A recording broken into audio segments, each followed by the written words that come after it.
I never thought I'd end up in prison, waiting to die for a crime I didn't commit. But here I am, 25 years stretching ahead of me like an endless nightmare. And at the end of it all, a rope with my name on it. They say I murdered my mother. They say I killed the one person who loved me more than life itself. And maybe, in a way, I did. Maybe I killed her long before she took her last breath. My name is Lucas, and this is the story of how I destroyed everything I ever had, how I threw away the most precious gift life ever gave me, and how I ended up here, in this cold cell, with nothing but regret and the ghost of my mother's face haunting every second of every day. But let me take you back to where it all went wrong. Let me take you back to my wedding day, the day that should have been the happiest moment of my life. The day I stood in front of everyone I knew and said 3 words that would destroy me forever. You're not my mother. I can still see her face. I can still see the way her eyes filled with tears, the way her hands trembled as she reached out to me, trying to touch me one last time. I can still hear the gasps from the crowd, the whispers, the phones coming out to record what would become the most shameful moment of my entire existence. You want to know why I said it? You want to know why I denied the woman who gave me life, who sacrificed everything for me, who loved me even when I became a monster? It's because of her skin, because of the way she looked, because I was ashamed of her. My mother, Esther, had vitiligo. Do you know what that is? It's a condition where your skin loses its pigment, where patches of your body turn different colors, creating patterns that make you look different from everyone else. My mother's skin was a map of light and dark patches, a canvas that told a story of something beyond her control. She was beautiful, truly beautiful, but I couldn't see it. All I could see was someone who embarrassed me, someone who made me feel less than everyone else. And before you judge me, before you think you know who I am, let me ask you something. Have you ever been so desperate to fit in that you'd do anything? Have you ever looked at someone you love and felt disgust instead of pride? Have you ever been so consumed by what other people think that you forgot what really matters? I have, and it cost me everything. But this story doesn't start at my wedding. It doesn't even start with my shame. It starts 27 years before I was born, with a love story that should have had a happy ending, but turned into a tragedy that shaped my entire life. My father's name was Sunday. I never knew him, never heard his voice, never felt his hand on my shoulder or his arms around me in a hug. He died the day I was born, rushing home to meet me, to hold his newborn son, to celebrate with the woman he loved more than anything in the world. But he never made it. My mother told me this story when I was young, before everything fell apart, before I became the person I am today. She told me how my father worked in Philadelphia, how he was an accountant for a mid-sized firm downtown, how he saved every penny he could to give us a better life in our small town 3 hours away. She told me how happy he was when she called him that day. September 15th, the day I came into this world. She said he couldn't stop laughing on the phone. He kept saying, I'm a father, over and over again. He told his boss he had to leave immediately, that his son had just been born, that he needed to get home right away. His boss smiled and told him to go, to be with his family, to hold his child while he was still small enough to fit in his arms. My father jumped into his Honda Civic and started the 3-hour drive back to our town. My mother said he called her twice on the way, each time more excited than the last. I'm almost there, Esther, he said in that last call. I'm almost there. Tell our boy I'm coming. Tell him his father is coming. But he never arrived. What my mother didn't know, what she couldn't have known, was that at that exact moment, a gang was hunting someone. They were looking for a man who had witnessed one of their crimes, a man who drove a similar gray sedan, a man who looked vaguely similar from a distance in the fading evening light. They saw my father's car on Interstate 76, heading west out of Philadelphia. They saw a man in a hurry, a man who kept checking his phone at red lights, a man who looked nervous and excited. They thought it was their target. They thought they'd found the witness who could put them all in prison. They followed him for 15 miles. Then they forced him off the road near a rest stop. My mother was in the hospital, holding me in her arms for the first time, waiting for my father to walk through that door. She kept looking at the clock, wondering why he was taking so long. She kept calling his phone, but it went straight to voicemail. She told the nurses he'd be there any minute, that he was on his way, that he was so excited to meet his son. Hours passed. The sun went down. The hospital got quiet. And still, no Sunday. It was almost midnight when the police came. My mother said she knew something was wrong the moment she saw their faces. They asked if she was Esther, if she was Sunday's wife. When she said yes, they asked her to sit down. They told her they'd found a car on the side of the highway. They told her there had been an incident. They told her that Sunday was gone. The gang had realized their mistake too late. When they searched my father's wallet and saw the pictures of my mother, when they saw the ultrasound photo of me that he'd been carrying around for months, when they found the "It's a boy" card he'd bought to bring to the hospital, they knew they'd killed the wrong man. They panicked and ran, leaving my father's body in a ditch like he was nothing. My mother said she didn't cry at first. She said she just sat there, holding me, staring at the wall, unable to process what they were telling her. She'd just given birth to a son. She was supposed to be celebrating. Her husband was supposed to be there, holding her hand, kissing her forehead, looking down at me with pride and joy. Instead, she was a widow at 25 years old. Instead, she was alone. Instead, she had to figure out how to raise a child by herself in a world that wasn't kind to single mothers, especially ones without much money or family support. The police eventually caught the gang members. It took 3 weeks. But they found them and brought them to justice. They all went to prison for felony murder. The local news covered it. Wrong place, wrong time. Accountant killed, on way to meet newborn son. For a few weeks, people in our town brought casseroles and offered condolences. But what good did that do? What good is justice when the person you love is already gone? What good are casseroles when you're trying to figure out how to pay rent and buy diapers and grieve a husband all at the same time? My mother told me she held me that entire night after the police left, crying into my blanket, whispering to me that everything would be okay, that she'd be both mother and father to me, that she'd make sure I never wanted for anything. She made a promise to my father's memory that night. She promised she'd raise me right, that she'd give me all the love 2 parents could give, that she'd never let me feel the absence of a father. And she kept that promise. For years, she kept it. But I broke mine. I broke every promise I ever made to her. I broke her heart in ways that can never be repaired. I broke her spirit until she couldn't bear to live anymore. So here's what I want you to ask yourself as we go through this story. What makes a person turn their back on unconditional love? What makes someone so consumed by shame that they reject the one person who would die for them? And most importantly, can you ever truly forgive yourself when it's too late to make things right? Because I'm about to tell you how I went from being a son who loved his mother to a man who destroyed her. I'm about to tell you how pride, shame, and the opinions of people who never really cared about me turned me into someone I don't even recognize. And I'm about to tell you how one wedding, one moment of cruelty, one terrible decision led to a tragedy that I'll carry with me to my grave. Stay with me, because this story gets worse before it could ever get better. And the worst part, I deserve every single consequence that came my way. The question is, would you have done things differently? Or would you have made the same mistakes I did? Let me tell you about the mother I had before I became the monster who destroyed her. Esther was her name, and she was the strongest person I've ever known. After my father died, she could have given up. She could have collapsed under the weight of grief and loneliness. She could have looked at me, this newborn baby who'd cost her the love of her life, and resented me for it. But she didn't. Instead, she poured everything she had into me. She worked 3 jobs to make sure I had food on the table and clothes on my back. She woke up at 4 in the morning to clean offices at a medical building before the doctors arrived. Then she'd rush home to make me breakfast before school. Then she'd work the lunch shift at a diner on Main Street. And then she'd spend her evenings stocking shelves at the grocery store. I remember watching her count money at night, her fingers moving quickly through the bills, her face tired but determined. She'd put some money in one envelope for rent, some in another for groceries, some in another for my school supplies. Whatever was left, she'd hide away in a small tin under her bed.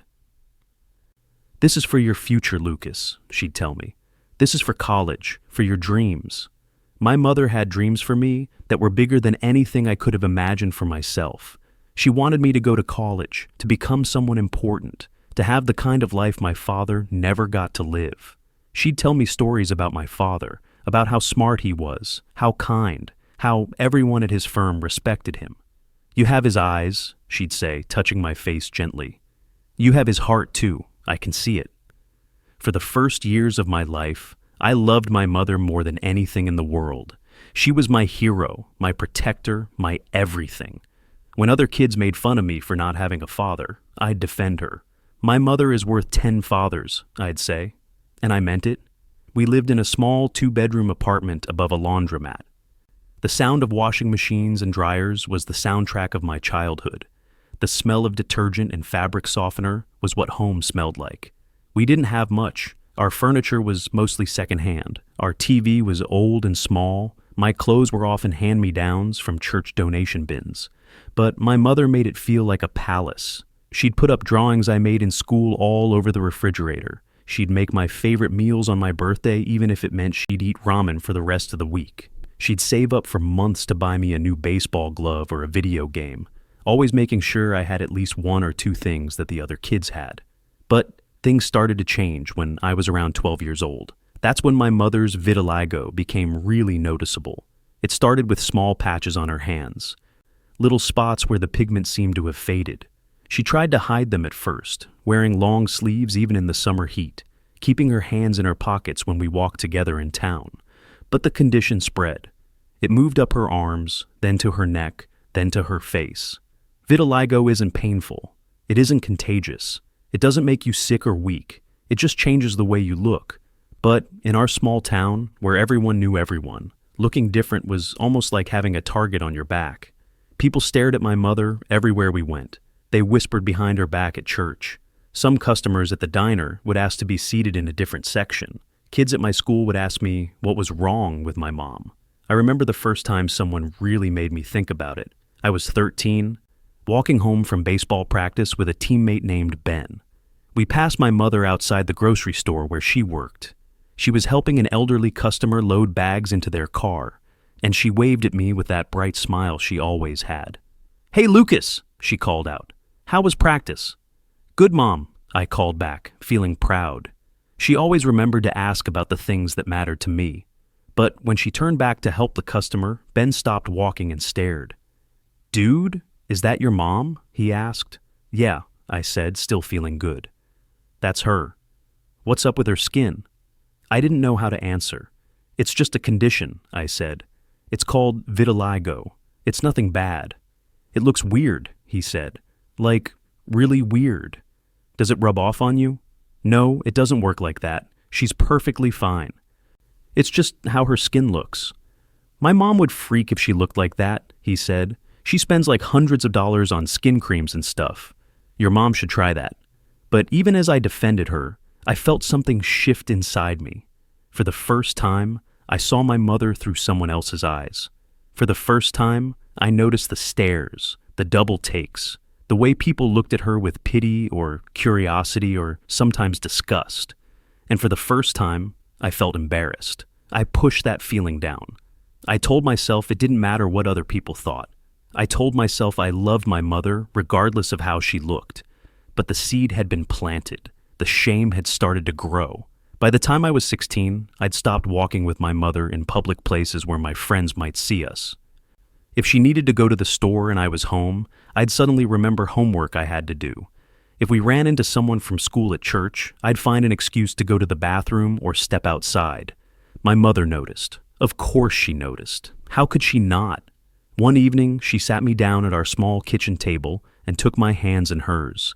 Her hands were soft despite all the hard work she did, despite the different colors that marked her skin like an abstract painting. "Lucas," she said quietly, her voice trembling slightly, "are you ashamed of me?" I should have said no immediately. I should have hugged her and told her she was beautiful, that I was proud to be her son, that I didn't care what anyone else thought, but I hesitated. Just for a second, I hesitated, and in that second, I saw her heart break.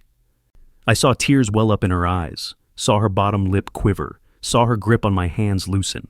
"No, Mom," I finally said. "Of course not. Why would you think that?" "Because you don't walk with me anymore," she said, her voice barely above a whisper. "Because you pretend you don't see me when your friends are around. Because I notice the way you look at me sometimes. Like you wish I was different." "That's not true," I lied. "I love you exactly as you are." She smiled, but it was the saddest smile I'd ever seen. "I know I don't look like other mothers," she said. "I know my skin makes people uncomfortable. I hear what they say when they think I can't hear them. I see how they stare. Mom? But Lucas, I'm still your mother. I'm still the same person who raised you, who worked every day to give you a good life. Who loves you more than anything in this world? My skin doesn't change that." "I know, Mom." "Then why do you hide from me?" I didn't have an answer. Or maybe I did, but I was too cowardly to say it, so I just hugged her and promised I'd do better. I promised I'd stop caring about what other people thought. I promised I'd make her proud, but promises are easy to make and hard to keep. Things got worse when I went to college. I'd worked hard in high school, earned good grades, and gotten a partial scholarship to attend state university about 2 hours from home. My mother was so proud the day I got my acceptance letter. She cried tears of joy, holding the letter to her chest like it was made of gold. "Your father would be so proud," she whispered. So proud." She used every bit of savings she had to help me get ready for school. She bought me new clothes, new shoes, textbooks, a laptop she'd saved for over a year to afford. She cooked my favorite meals for days before I left, wanting to make sure I'd have good memories of home while I was away. The day I left for college, she drove me to campus in her old Toyota that barely ran. She helped me carry boxes up 3 flights of stairs to my dorm room. She made my bed with the new sheets she'd bought. She stocked my mini fridge with snacks and drinks. And when it was time to say goodbye, she hugged me so tight I could barely breathe. "Study hard," she said, tears streaming down her face. "Make something of yourself. But don't forget where you came from. Don't forget who loves you most." "I won't, Mom. I promise." Another promise I would break. College was different from anything I'd ever experienced. The campus was huge, filled with students from all over the country, people with money and confidence and opportunities I'd only dreamed about. There were kids whose parents were doctors and lawyers, who drove nice cars, who didn't have to work during the school year because their parents paid for everything. I was intimidated at first. My clothes weren't as nice, my laptop was older, I had to work part-time at the campus bookstore to help cover expenses my scholarship didn't pay for. But I adapted quickly. I made friends, joined clubs, started building a new life for myself. I reinvented myself as someone who came from a normal background, someone whose life was fine, someone who didn't have to think about money or struggle or mothers with skin conditions that made people stare. And in that new life, there was no room for the truth about where I came from. I told people my mother was dead. When they asked about my family, I'd put on a sad expression and say, "It's just me now. My mom passed away when I was young. My dad died before I was born." They'd offer condolences, tell me how sorry they were, how strong I must be to have made it this far on my own. I let them believe the lie. It was easier than the truth, easier than explaining my mother's condition, easier than dealing with the questions and stares, easier than facing my own shame. My mother called me every week. At first I answered. We'd talk about my classes, my roommate, how I was adjusting to college life. She'd tell me about her day, about people in town asking about me, about how proud everyone was that I'd made it to college. "When are you coming home to visit?" she'd always ask. "I miss you so much." "Soon, Mom? Soon." But soon never came. The weeks turned into months, and I started avoiding her calls. When she'd call, I'd let it ring until it went to voicemail. When she'd text, I'd read the messages but not respond. When she'd send me money, $20 here, $50 there, money I knew she couldn't afford to send, I'd take it without even saying thank you. I was becoming someone I didn't recognize, someone cold, someone cruel, someone who could look at unconditional love and throw it away like trash. But the worst was yet to come, because in my second year of college, I met a group of guys who would change everything.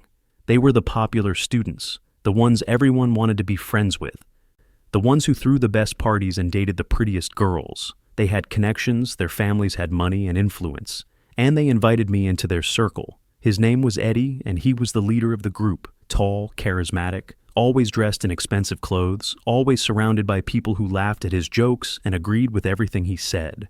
His father owned a chain of car dealerships, and Eddie drove a brand new BMW that he'd gotten for his 18th birthday. He was the kind of person who made you feel important just by acknowledging your existence. When he approached me after economics class one day and said, "Lucas, right? I've been watching you. You're smart, you've got potential. You should hang out with us." I felt like I'd won the lottery. That's how it started. That's how I got pulled into a world that seemed glamorous and exciting, but was really just shallow and cruel. At first, everything was great. We'd go to parties together, study at expensive coffee shops off campus, talk about our futures and ambitions. These guys had everything planned out. Internships at their father's companies, connections that would land them six-figure jobs right out of college, trust funds that meant they'd never have to worry about money. Being around them felt like I was finally becoming the person I was meant to be. Like I was finally escaping the life I'd come from. The apartment above the laundromat, the hand-me-down clothes, the mother who worked 3 jobs just to make ends meet. But respect, I learned, comes with conditions. And the condition they set would lead me down a path I could never come back from. The path that would destroy my mother. The path that would destroy me. It was the middle of my sophomore year when everything changed. When my shame grew from a quiet feeling into something that controlled every decision I made. Eddie and I had become close. Or at least, I thought we had.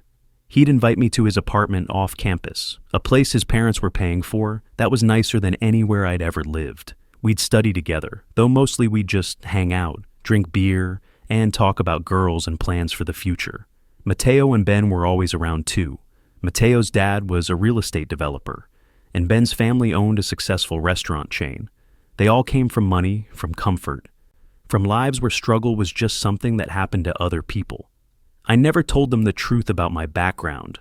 I'd drop vague hints that my family was fine, that I was at state on an academic scholarship because I was smart, not because I was poor. I let them assume I came from their world. And then came the day they met my mother. It was spring break of sophomore year. Most students had gone home or on trips to beach destinations. I'd told my mother I was staying on campus to study, that I had too much work to come home. Really, I just didn't want to see her, didn't want to be reminded of where I came from. But she surprised me. She showed up at my dorm on a Saturday afternoon, driving her beat-up Toyota that sounded like it might die at any moment. She'd taken the day off from work, which meant losing money she needed, just to bring me homemade food and see how I was doing. I was devastated when the RA called up to my room. "Lucas, you have a visitor in the lobby." I came downstairs expecting maybe a friend or a study group member. Instead, I found my mother standing there with a cooler full of food, a huge smile on her face, her arms open for a hug. She was wearing a short-sleeved shirt. Her vitiligo was clearly visible on her arms, her neck, parts of her face. Under the fluorescent lights of the dorm lobby, it seemed even more pronounced. "Surprise!" she said, her voice full of joy. "I know you said you were busy, but I missed you so much. I brought all your favorites, fried chicken, mac and cheese, those chocolate chip cookies you love." I should have hugged her. I should have been grateful. I should have introduced her to everyone in the lobby and been proud that I had a mother who loved me enough to drive 2 hours just to bring me food. But all I felt was panic. There were people around, students I knew, people I'd been building this new identity with. And here was my mother, looking different, looking poor in her worn clothes and tired face, looking like everything I'd been trying to hide. "Mom," I said, not hugging her back. "What are you doing here? I told you I was busy." Her smile faltered just slightly. "I know, honey, but it's been months since I've seen you. I just wanted to—" "I can't do this right now," I interrupted. "I have a study group meeting in 10 minutes. "Oh," she said, her voice getting quieter. "Well, I'll just drop this food off in your room, and then I'll go. I won't bother you." "No, it's fine. Just leave it here. I'll take it up later." "Lucas, it needs to go in a refrigerator. Let me just help you." "I said leave it here," I snapped, louder than I intended. The lobby went quiet. People were staring now. My mother's eyes filled with tears. "Okay," she whispered. "I'm sorry. I didn't mean to upset you." She set the cooler down gently and reached out to touch my arm. I pulled away. "I love you," she said, her voice breaking. "I'm so proud of you." Then she turned and walked out of the dorm, her shoulders already shaking with sobs. I watched her go, my heart pounding, shame and relief mixing together in a toxic combination. I picked up the cooler and rushed to the elevator, avoiding everyone's eyes. But when I got to my floor, Eddie was standing in the hallway. "Was that your mom?" he asked. My stomach dropped. "What?" "That woman in the lobby. I was coming to find you for lunch and I saw you with her. She called you honey and said she was proud of you." I could lie. I could still lie. That wasn't my mom, I said. My mom's dead, remember? That was just some woman from my hometown who knows my family. She's kinda crazy, shows up here sometimes asking for money. Eddie studied my face. Really? Because she seemed pretty convinced she was your mother. Well, she's not. She's just some woman with mental issues or something. He nodded slowly, not quite convinced. If you say so, but dude, did you see her skin? What was wrong with it? I don't know. Like I said, she's got issues. That was weird as hell. He laughed uncomfortably. Anyway, come on. Mateo and Ben are waiting. We're going to grab lunch off campus. I went with them, my mother's food sitting in my mini fridge, my mother driving home alone, crying, while I pretended everything was fine. But Eddie didn't drop it. Over the next few weeks, he'd make comments. Hey, Lucas, you ever see that crazy lady again? Or, remember that woman with the weird skin? What was that about? I'd laugh it off, change the subject, anything to avoid the truth. But the truth was about to come out anyway. A few weeks later, we were all at Eddie's apartment for a party. There were maybe 20 people there, drinking, playing music, having a good time. I was finally feeling like I really belonged in this group, like I'd successfully left my old life behind. Then Mateo's girlfriend Amelia mentioned something about spring break plans. My mom's already planning our family vacation for next year, she said. She's so extra about it, literally sends us all a spreadsheet with the itinerary. Everyone laughed and started sharing stories about their mothers, the funny things they did, the embarrassing ways they showed love, the ways they drove them crazy, but they loved them anyway. What about you, Lucas? Amelia asked. What's your mom like? The room went quiet. Everyone knew my story, that my mom was dead, that I'd been through tragedy. Come on, Amelia, Eddie said. Lucas's mom passed away. Don't make him talk about it. Oh God, I'm so sorry, Amelia said, her face going red. I forgot. I'm such an idiot. It's fine, I said quickly. It was a long time ago. But Ben was drunk, and drunk Ben had no filter. Wait, he said, his words slightly slurred. If your mom's dead, who was that woman who came to the dorm that day? The one with the spotted skin? Everyone turned to look at me. What woman? Amelia asked. There was this lady who came to see Lucas during spring break, Ben continued. She looked really weird, had this skin condition or something. She was calling Lucas honey and brought him food. Eddie saw it too. Eddie shot Ben a look, but it was too late. The question was out there. Who was that, Lucas? Eddie asked, his tone serious now. I could feel everyone's eyes on me. This was my moment. I could tell the truth right now, explain that I'd lied, that my mother was alive, and I'd been ashamed to admit it. But I'd gone too far. The lie was too big now. That was a family friend, I said. She knew my mom before she died. She's got some mental issues. Thinks I'm her son or something. It's sad, really. That's crazy, Amelia said. That must be so uncomfortable for you. Yeah, I said. I try to be nice about it, but it's awkward. The conversation moved on, but I could tell Eddie didn't quite believe me. He kept watching me the rest of the night with this look on his face, like he was trying to figure out if I was lying. After that night, I stopped going home completely. I didn't go back for summer.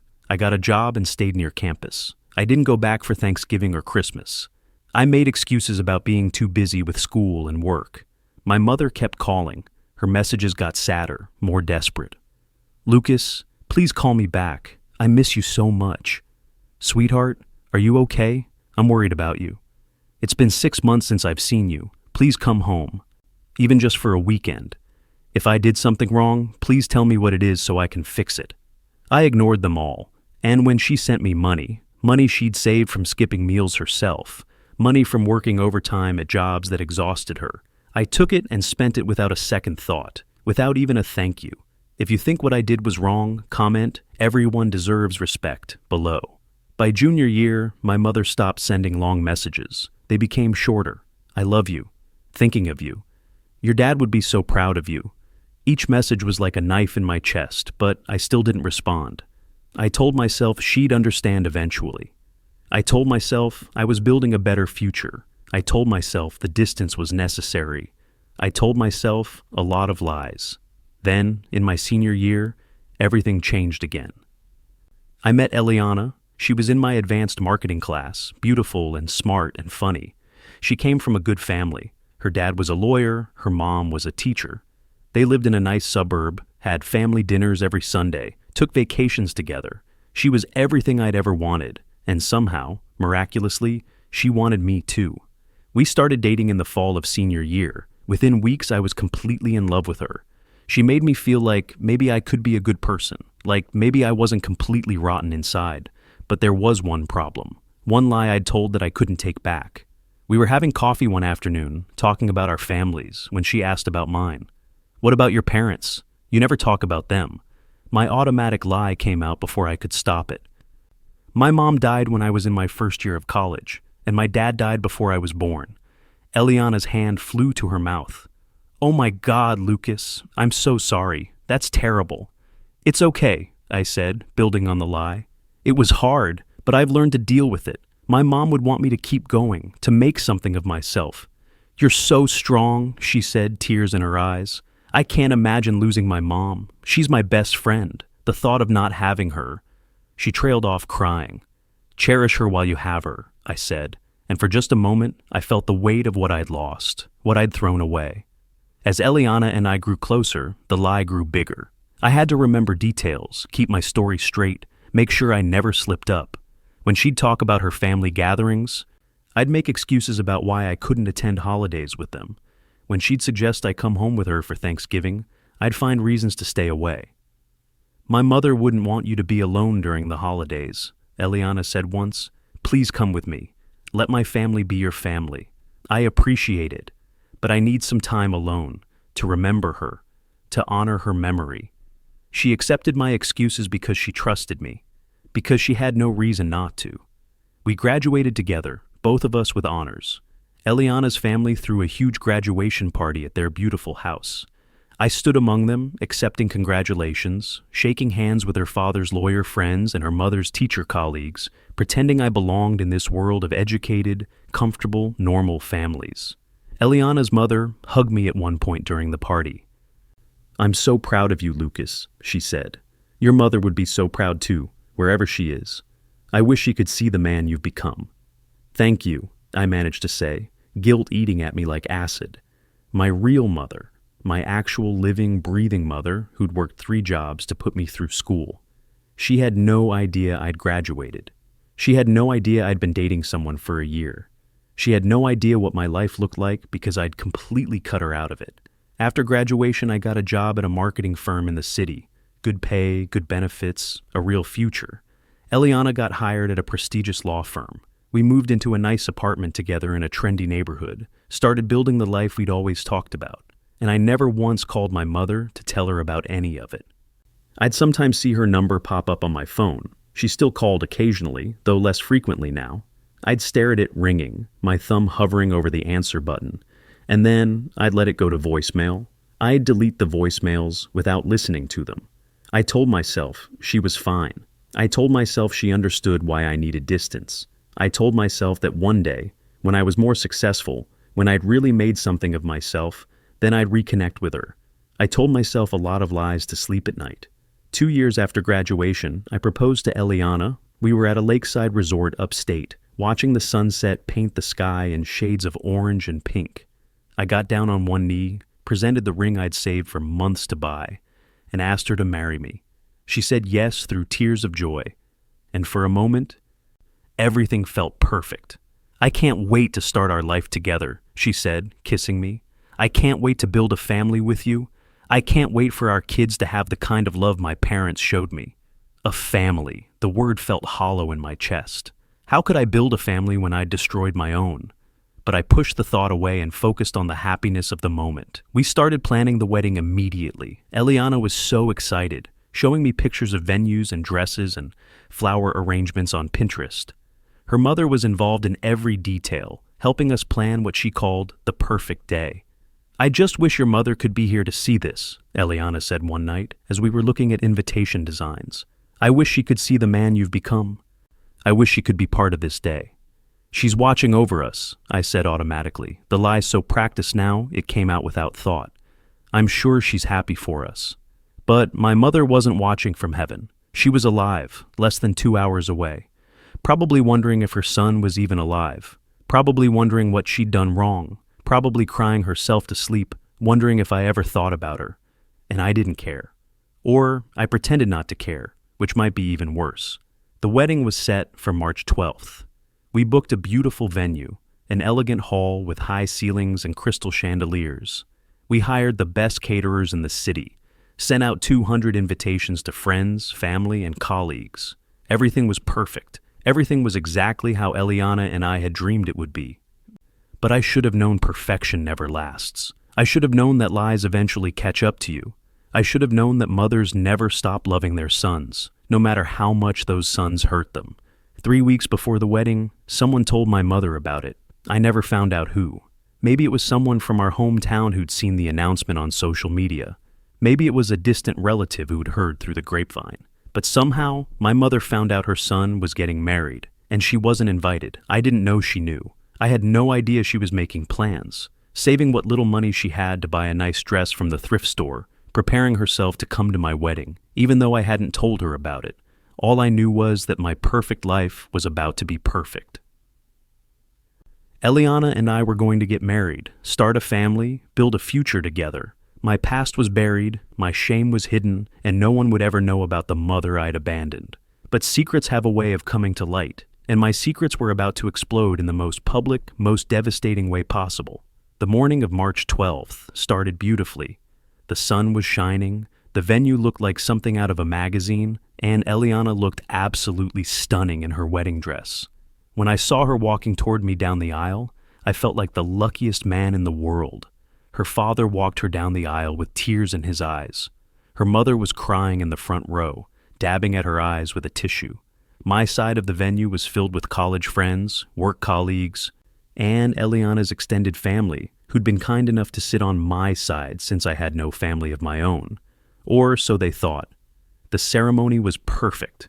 We said our vows, exchanged rings, kissed as husband and wife, while everyone applauded and cheered.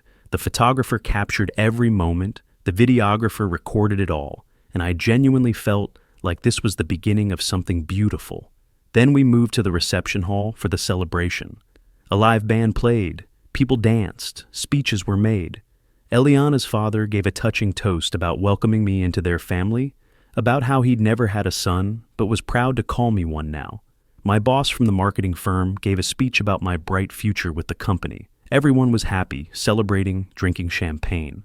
I was standing near the entrance, greeting some late arrivals and accepting congratulations, when I saw her, my mother. She was standing at the door of the reception hall, wearing a dress I'd never seen before, a simple but elegant navy blue dress that she must have bought specifically for this occasion. Her hair was done nicely, styled in a way I'd never seen it before. She wore a small amount of makeup, and she was carrying a small wrapped gift. She looked beautiful despite her vitiligo, or maybe because of it. The patches on her skin seemed to catch the light from the chandeliers, creating a unique pattern that told a story of everything she'd endured. She looked like a mother who loved her son enough to show up to his wedding, even though she wasn't invited. She looked nervous and hopeful and scared all at once. Our eyes met across the room. I felt everything inside me turn to ice. She smiled at me, that same smile she'd given me my whole life, the one that said, "I love you no matter what." She took a step forward, moving into the reception hall, and I panicked. Every eye in the room started to turn toward her. People were noticing her skin, noticing that she looked different. I could see the curiosity on their faces, the whispers starting, the questions forming. She walked through the crowd slowly, people parting to let her through. They stared at her vitiligo, whispered to each other, wondering who she was. Eliana was across the room, talking to her bridesmaids. She hadn't seen my mother yet. My mother reached me and opened her arms for a hug, tears already forming in her eyes. "Lucas," she said softly, her voice full of emotion. "Congratulations, my son.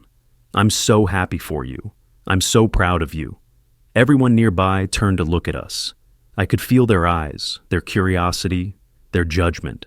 I could see phones starting to come out, people sensing that something interesting was about to happen. And I made the worst decision of my life. "I'm sorry," I said loudly, stepping back from her embrace so everyone could hear me clearly. "I think you have the wrong person." My mother's smile faltered. Confusion crossed her face. "Lucas, it's me. It's your mother." "I don't know who you are," I said, my voice cold and clear. You must be confused." The room started to go quiet. More people were turning to watch this strange interaction. The band had stopped playing. Conversations were dying out as people focused on us. "Lucas, please," my mother said, her voice breaking. "Don't do this. I'm your mother. You know me. I raised you." Eliana had noticed the commotion now. She was making her way over, concern written all over her face. Her parents were following close behind. "What's going on?" Eliana asked, reaching my side. "Lucas, who is this?" My mother turned to her, tears already streaming down her face. "I'm Lucas's mother, Esther. I came to celebrate with you both. Congratulations on your marriage." "His mother?" Eliana looked confused, then shocked. She turned to me, her face pale. "Lucas, your mother passed away. What is she talking about?" This was it.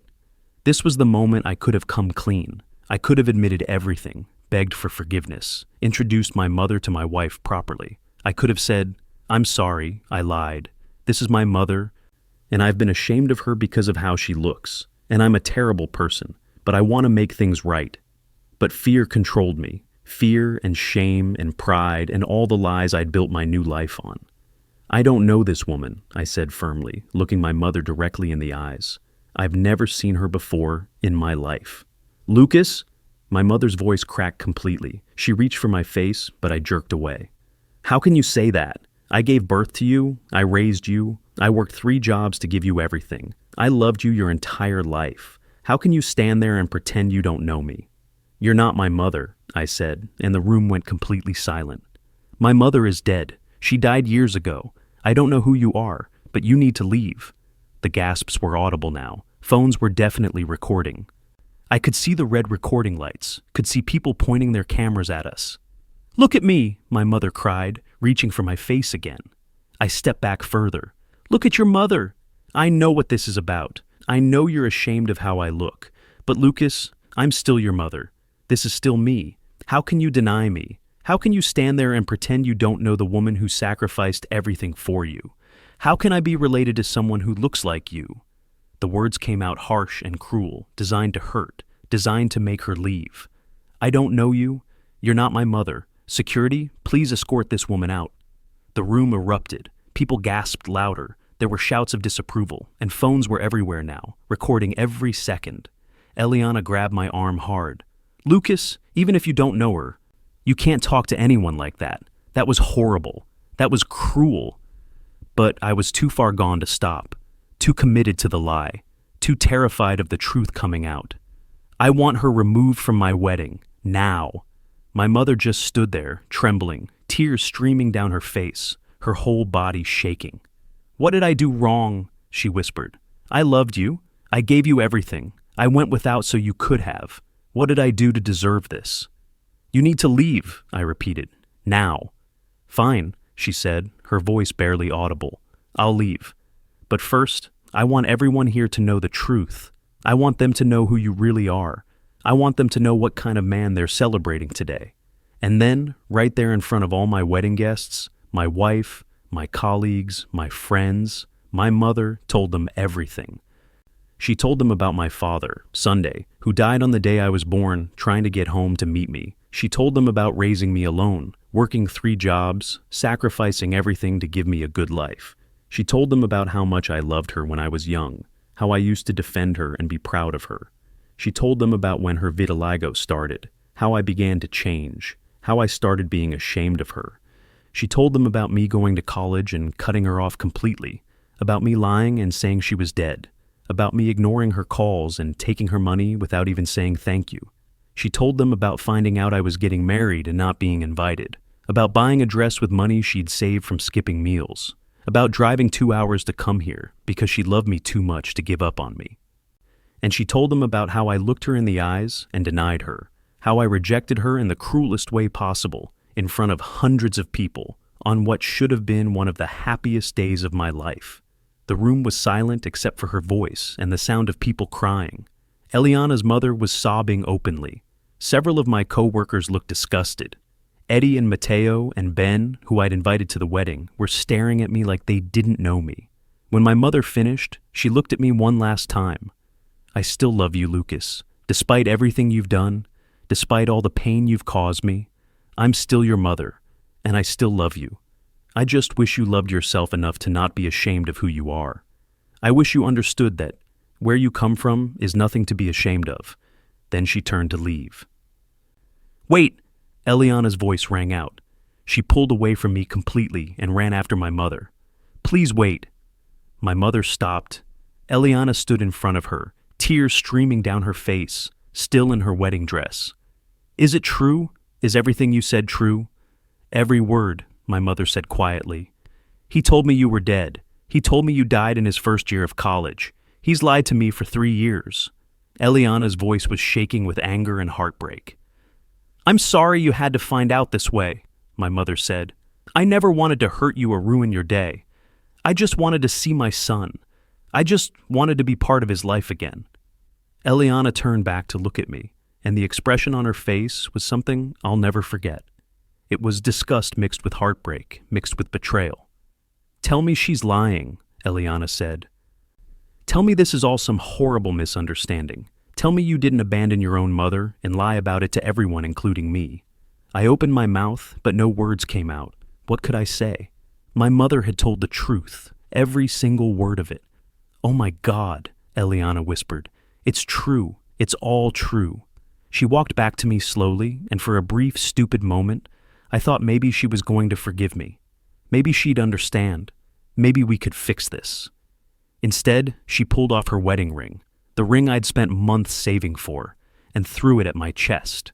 It bounced off and fell to the floor with a small sound that seemed impossibly loud in the silent room. "A man who's not proud of his own mother is not man enough to be my husband," she said, her voice cold and clear. "A man who would lie to me for years about something this important doesn't deserve me. A man who could treat the person who loved him most like this is not someone I want to spend my life with." "Eliana, please, don't," she cut me off. "Don't say anything. Every word out of your mouth has been a lie. Every conversation we've had about family, about loss, about your past, all lies. You let me comfort you for losing a mother who wasn't even dead. You let me feel sorry for you while your actual mother was suffering alone, abandoned by her own son." She turned away from me and walked back to my mother, who was watching all of this with wide, shocked eyes. "I'm so sorry," Eliana said to her, taking my mother's hands in hers. "I'm so sorry for what he's put you through. I'm sorry I didn't know. And thank you for coming today. Thank you for having the courage to tell the truth. You saved me from making the biggest mistake of my life, staying married to a man I didn't really know." My mother started crying again, but this time she smiled through her tears. "You're a good woman," she said to Eliana. "You deserve better than what my son became. You deserve someone who will honor you and cherish you and never lie to you." "So do you," Eliana replied. "You deserved a son who honored you and loved you the way you loved him." The two women hugged right there in the middle of my ruined wedding, while everyone watched and recorded everything on their phones. My wife and my mother embracing each other while I stood alone, watching my life fall apart. People started leaving. Some came up to my mother to express their sympathy, to tell her they were sorry for what I'd put her through. Others just shook their heads at me in disgust as they passed, not even bothering to say goodbye. My boss came over, his face hard with anger and disappointment. "Lucas, I need to speak with you," he said. "Sir, I can explain." "There's nothing to explain. I saw what happened. We all did." He gestured to the room full of phones recording. "Our firm prides itself on integrity and character. What I just witnessed was a man with neither. But sir, you're fired. Clean out your desk Monday morning and don't use me as a reference." He walked away without another word, and I felt the full weight of what was happening start to crash down on me. In the span of 30 minutes, I'd lost my wife, my job, and any respect people had for me. And all of it was recorded on dozens of phones, ready to be shared with the world. My mother was at the door, about to leave. Something inside me finally broke through the fear and shame. "Mom," I called out, my voice cracking. She turned, and for just a second, hope flickered in her eyes. I walked toward her on shaking legs. When I reached her, I fell to my knees right there in the doorway. "I'm sorry," I choked out. "I'm so sorry for everything. You're right. You're right about all of it. I was ashamed, and I was cruel, and I was wrong. I'm so, so sorry." She looked down at me, tears still streaming down her face, her expression a mixture of pain and love. "I never stopped loving you," she said quietly. "Not even when you hurt me, not even when you denied me in front of all these people. I'm your mother. That's what mothers do. We love our children no matter what." "Can you forgive me?" I asked, knowing I didn't deserve it, knowing I'd never deserve it. She was quiet for a long moment. Then she reached down and touched my face gently, the way she used to when I was a child. Her hand was warm and soft, and I realized how much I'd missed that simple touch. "I forgive you, Lucas. But forgiveness doesn't erase what happened. It doesn't take away the years you abandoned me. It doesn't fix the pain you caused. It doesn't change what you did. I know, but I want to try. I want to make things right. Please, Mom, give me a chance to be your son again." She pulled her hand back slowly, sadly. "I need time, Lucas. I need time to heal from everything you've done. Right now, I just need to go home. I need to be alone. Can I come with you? Can I take you home? Can I at least make sure you get there safely?" "No," she said firmly. "Not today. Today you need to sit with what you've done. You need to understand the consequences of your choices. You need to figure out who you really are and who you want to be. When can I see you again? I don't know. Maybe in a few days, maybe longer. I'll let you know when I'm ready. Please don't give up on me," I begged. "Please." She looked at me with so much sadness. "I gave you 27 years of my life, Lucas. I worked myself to exhaustion for you. I loved you unconditionally. And you threw it all away because you were ashamed of how I look. I need time to figure out if I have anything left to give you." Then she turned and walked out the door, leaving me kneeling on the floor of my ruined wedding reception. Surrounded by empty chairs and the judgmental stares of the few people who remained, Eliana walked past me without looking at me, her bridesmaids surrounding her protectively. Her parents followed, her father giving me a look of pure contempt. The venue staff started cleaning up, working around me like I was just another piece of furniture, and I stayed there on my knees, crying, finally understanding what I'd done, finally feeling the full weight of my cruelty, my lies, my shame. But I was about to learn that consequences don't wait for you to be ready for them. They don't care if you're sorry or if you want to make amends. They just come, like a flood, sweeping away everything you have left. I woke up the next morning in what was supposed to be the honeymoon suite of a hotel downtown. Eliana and I were supposed to wake up here together as husband and wife, happy and in love, before catching a flight to Hawaii for a week. Instead, I woke up alone, still in my tuxedo, empty champagne bottles around the room that I'd ordered from room service and drunk by myself. My phone was exploding with notifications, hundreds of texts, missed calls, social media notifications. My stomach turned as I picked it up and started looking through them. The videos had gone viral overnight. I scrolled through Twitter, Facebook, Instagram, TikTok. My face was everywhere. "Groom denies his own mother at wedding" was trending. The hashtag #JerkLucasTheMonster had thousands of posts. Someone had edited together all the different angles people had recorded, creating a complete picture of the worst moment of my life. One video had over 5 million views. It showed the moment I said, "You're not my mother," with perfect clarity. You could see my mother's face as the words hit her, see her eyes fill with tears, see her whole body seem to crumple inward. The comments were brutal. "This is the most disgusting thing I've ever seen. How could anyone do this to their own mother? He deserves to lose everything. That poor woman, she deserves so much better. I hope he rots in hell for this."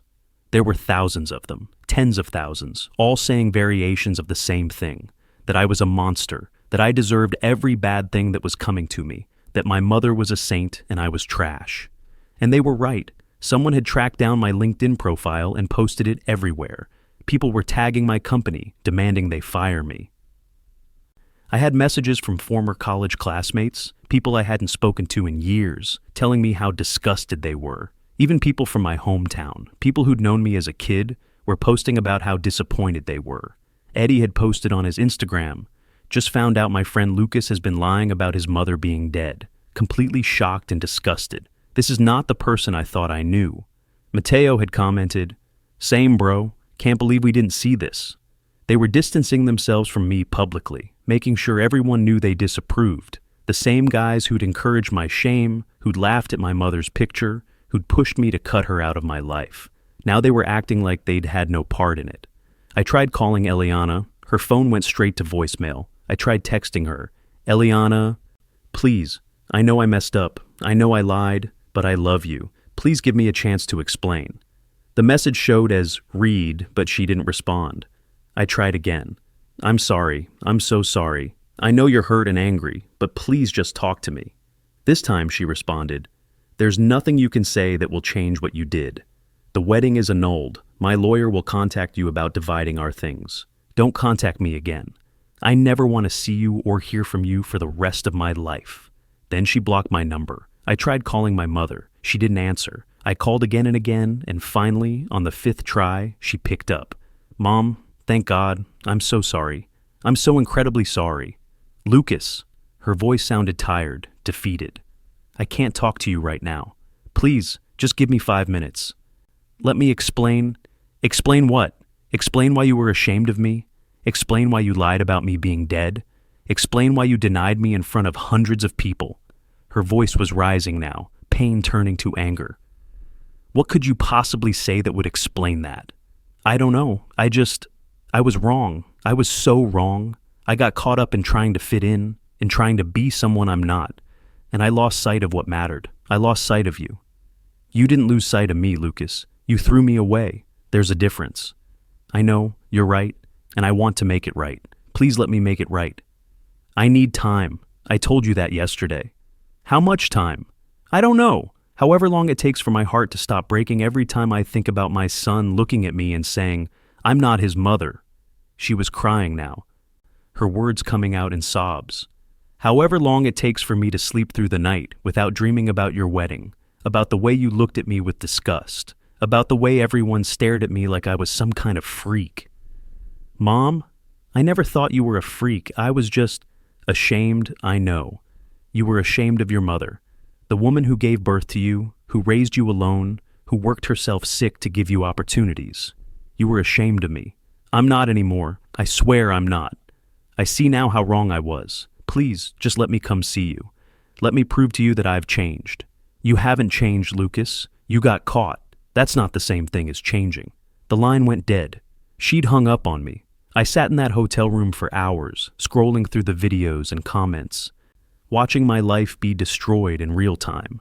Someone had created a Support Esther GoFundMe, and it had already raised over $50,000. People from all over the country were contributing, writing messages of support for my mother. Your son doesn't deserve you. You're an inspiration. Stay strong. Any mother who works 3 jobs and loves that unconditionally deserves the world. At least something good was coming from this nightmare. At least my mother was finally getting recognized for her sacrifice and strength. I checked out of the hotel and went back to the apartment Eliana and I shared. When I got there, I found all my belongings in boxes in the hallway. There was a note taped to one of them. I can't be in the same space where we built a life based on lies. Take your things and leave your key with the building manager. My father's lawyer will be in touch. Don't come back here. E. I loaded the boxes into my car, feeling like a ghost moving through someone else's life. Neighbors who used to smile and say hello now stared at me with disgust. One woman actually spat in my direction and called me a heartless bastard. I drove to a cheap motel on the outskirts of town and checked in. It was all I could afford now that I was about to be unemployed. Monday morning came. I showed up at the office at dawn, hoping to clean out my desk before everyone else arrived. But my boss was already there, waiting for me with security. Lucas, he said coldly, we've prepared your things. You're not to enter the building. I just need to get my personal items. We've packed everything. Sign this termination paperwork and you can go. I signed the papers, my hands shaking. The security guard handed me a small box with my framed diplomas, a coffee mug, some pens. 7 years at that company reduced to a box that weighed almost nothing. For what it's worth, my boss said as I turned to leave. I'm glad this happened. I'm glad we found out who you really are before we promoted you. We were considering you for director level. Thank God we didn't make that mistake. I'd been up for a promotion, a significant raise, more responsibility, a real career path, and I destroyed it all. The next few weeks were a blur of rejection and consequences. I applied to 50 different companies. My resume was solid: good education, good experience, excellent track record at my previous job, but it didn't matter. Every company I applied to rejected me immediately. Some were honest enough to tell me why. "We've seen the videos from your wedding. We can't hire someone with that kind of character issue. Our company values family and integrity. You've demonstrated neither. How could we trust you with our clients when you can't even treat your own mother with respect?" Others just ghosted me completely, not even bothering to send a rejection email. I tried reaching out to old college friends, people I'd networked with over the years. Most didn't respond. The few who did made it clear they wanted nothing to do with me. My savings started to dwindle fast. The wedding had been expensive. I'd paid for half of it, and Eliana's family had paid for the other half. The honeymoon was non-refundable. I was hemorrhaging money. And with no job prospects, I could see my bank account dropping lower every day. I got a job delivering food through a phone app. It was the only work I could find that didn't require an interview or references. I'd drive around the city, dropping off meals to strangers, trying not to think about how far I'd fallen. But people recognized me sometimes. I'd show up at a door with their dinner, and they'd see my face and their expression would change. "Wait, are you that guy from the wedding video?" Usually they'd take their food without tipping. Sometimes they'd slam the door in my face. Once, someone threw their drink at me and told me to get off their property. I kept trying to call my mother. Sometimes she'd answer, and we'd talk for a few minutes before the conversation would turn painful and she'd hang up. Most times she didn't answer at all. "Mom, I got fired." "I know, I saw it online. I can't find another job. No one will hire me." "That's what happens when you make bad choices, Lucas." "I know, I deserve it, but I just wanted you to know that I'm losing everything, and the only thing I care about is losing you. You lost me years ago. You're just realizing it now. Please don't say that. Please give me another chance. I need more time." It was always more time. Weeks turned into a month, then 2 months.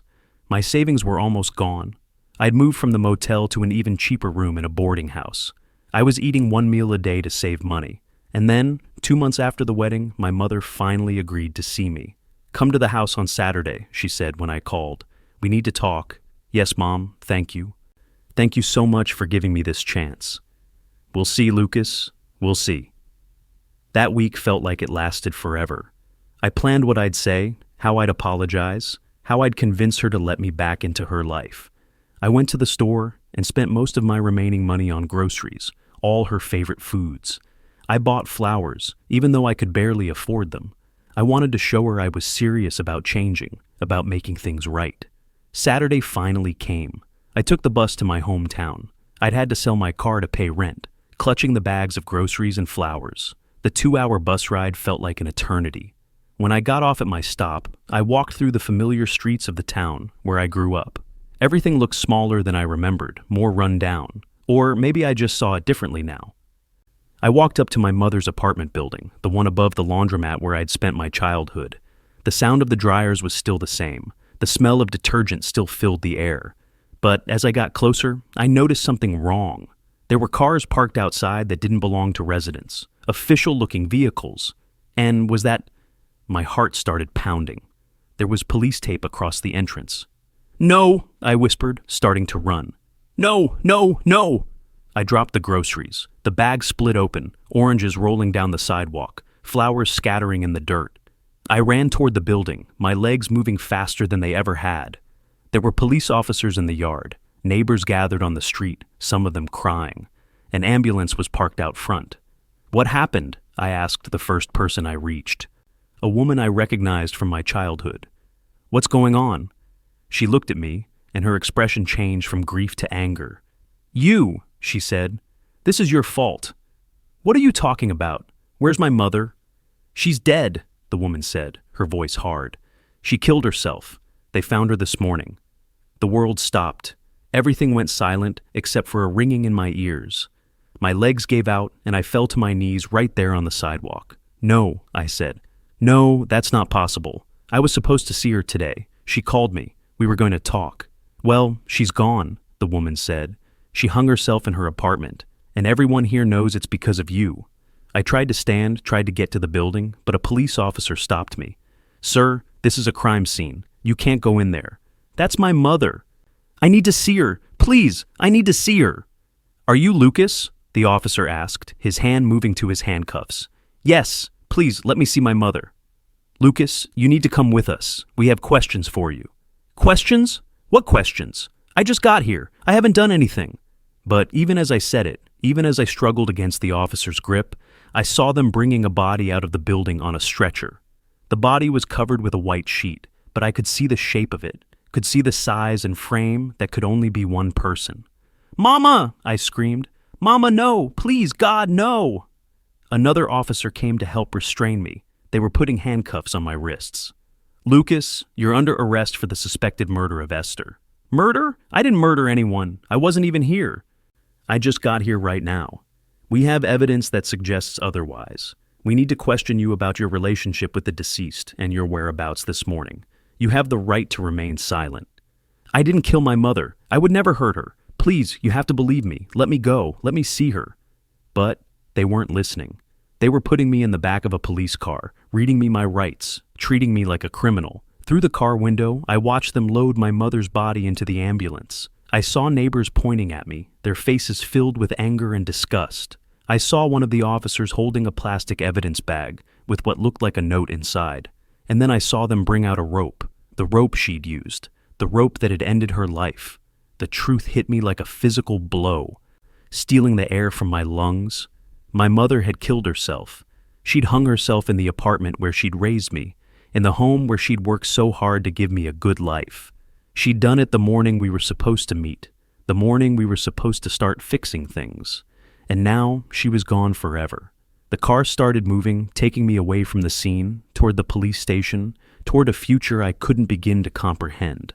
But all I could think about was my mother, about how she must have felt in those final moments, about what had driven her to that point. And I knew, God help me, I knew. It was me. I had driven her to this. Not directly, not with my hands, but with my words, my actions, my rejection.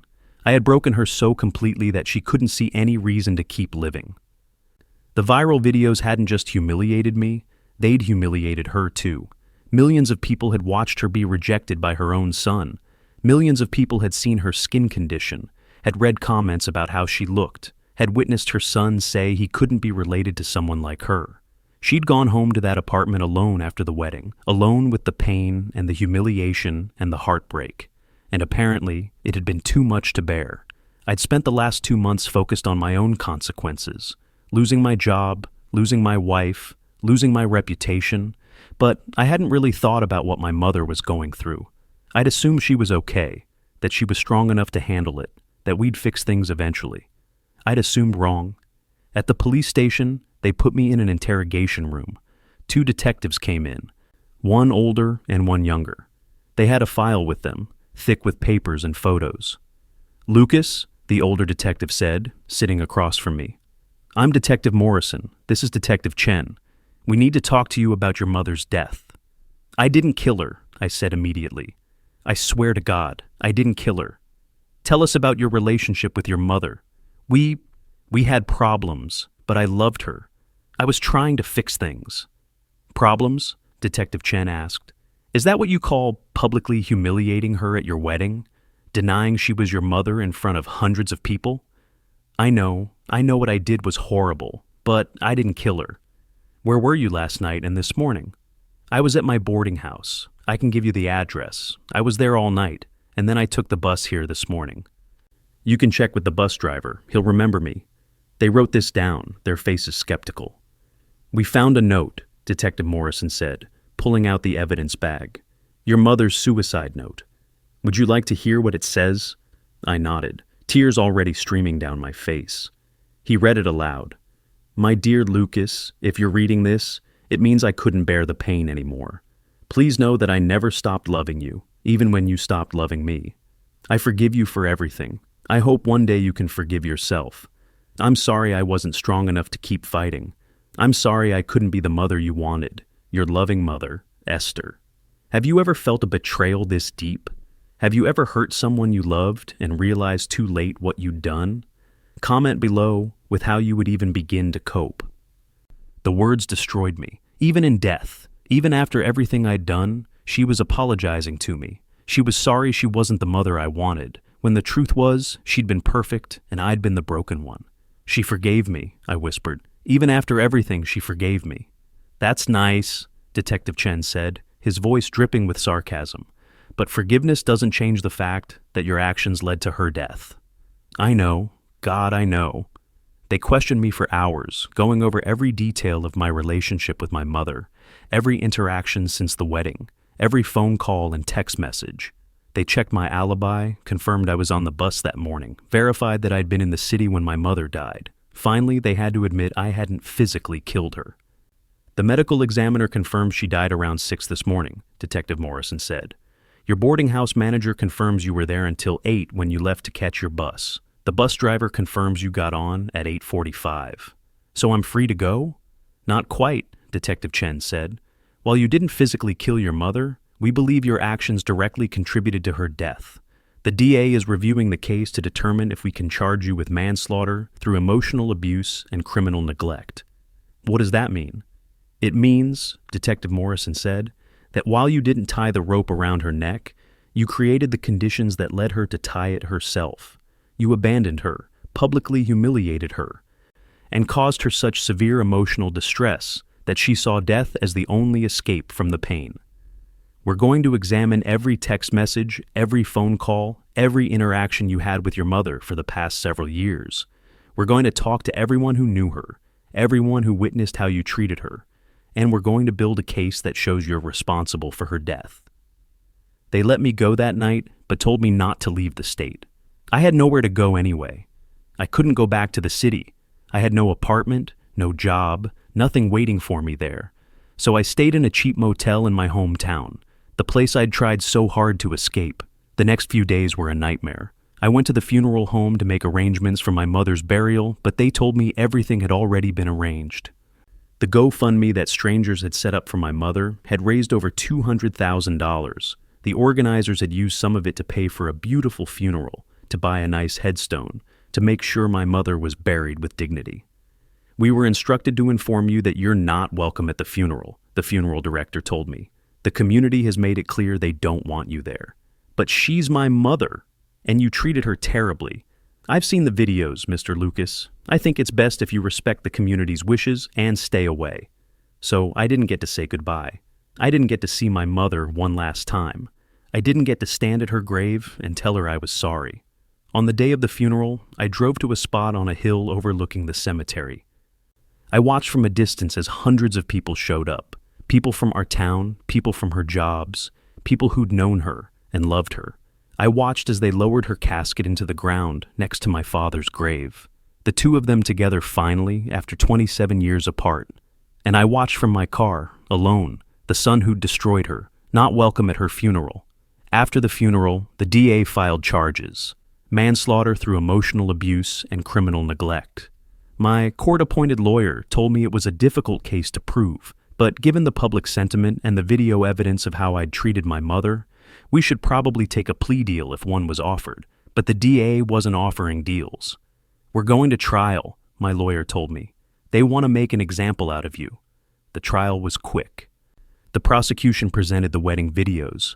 They brought in people who testified about my mother's character, how hard she'd worked, how much she'd loved me, how devoted she'd been. They showed text messages she'd sent me that I'd never responded to. They read her diary entries where she wrote about missing her son, about wondering what she'd done wrong, about praying every night that I'd come back to her. They brought in a psychologist who testified that the public humiliation and rejection from her only child could absolutely have triggered a suicidal crisis, especially in someone who was already vulnerable and isolated. Eliana testified. She stood in the witness box and told the court about how I'd lied to her for 3 years, how I'd built our entire relationship on deception. He's not the man I thought he was, she said, not even looking at me. He's someone who could look at unconditional love and throw it away like garbage. He's someone who valued appearances and the opinions of strangers more than the life of his own mother. My former friends testified, Eddie, Mateo, Ben. They told the court about how I'd changed in college, how I'd started lying about my mother, how I'd participated in mocking her. They conveniently left out the part where they'd encouraged it, where they'd been the ones who made me feel like I needed to distance myself from her. But it didn't matter. I was the one on trial, not them. My lawyer tried to argue that while my behavior was cruel, it wasn't criminal.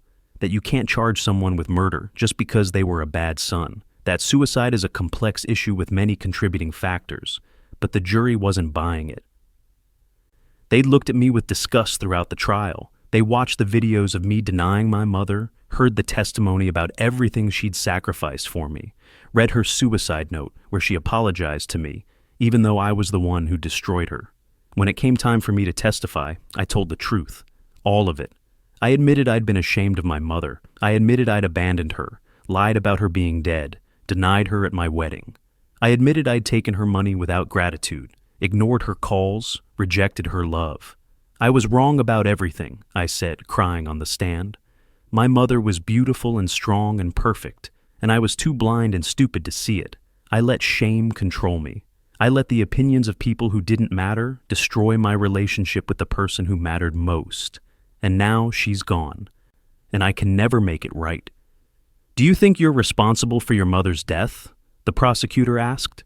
I looked at the jury, at Eliana's family in the courtroom, at the community members who'd come to watch justice be served. Yes, I said. I didn't tie the rope, but I'm responsible. I broke her spirit. I broke her heart. I made her feel worthless and unloved when she was the most valuable, most loving person I've ever known. If I could trade places with her, I would. If I could go back and change everything, I would, but I can't. And I have to live with that for the rest of my life. The jury deliberated for 3 hours. They found me guilty. The day of sentencing, the courtroom was packed. News cameras lined the hallway outside. My case had become national news. A cautionary tale about the dangers of shame and the importance of family. I'd become the face of filial betrayal, the son everyone loved to hate. I stood before Judge Williams, a woman in her 60s with gray hair and stern eyes.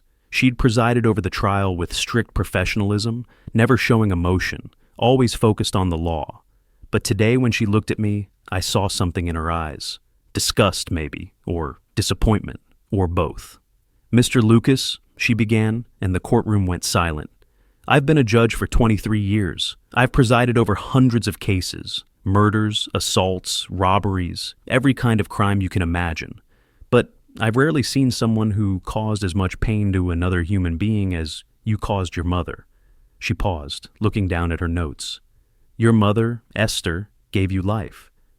She raised you alone after your father was murdered on the day you were born. She worked 3 jobs, cleaning offices at 4 in the morning, serving food at a diner, stocking shelves at a grocery store, all to make sure you had food, clothes, and the opportunity to go to college.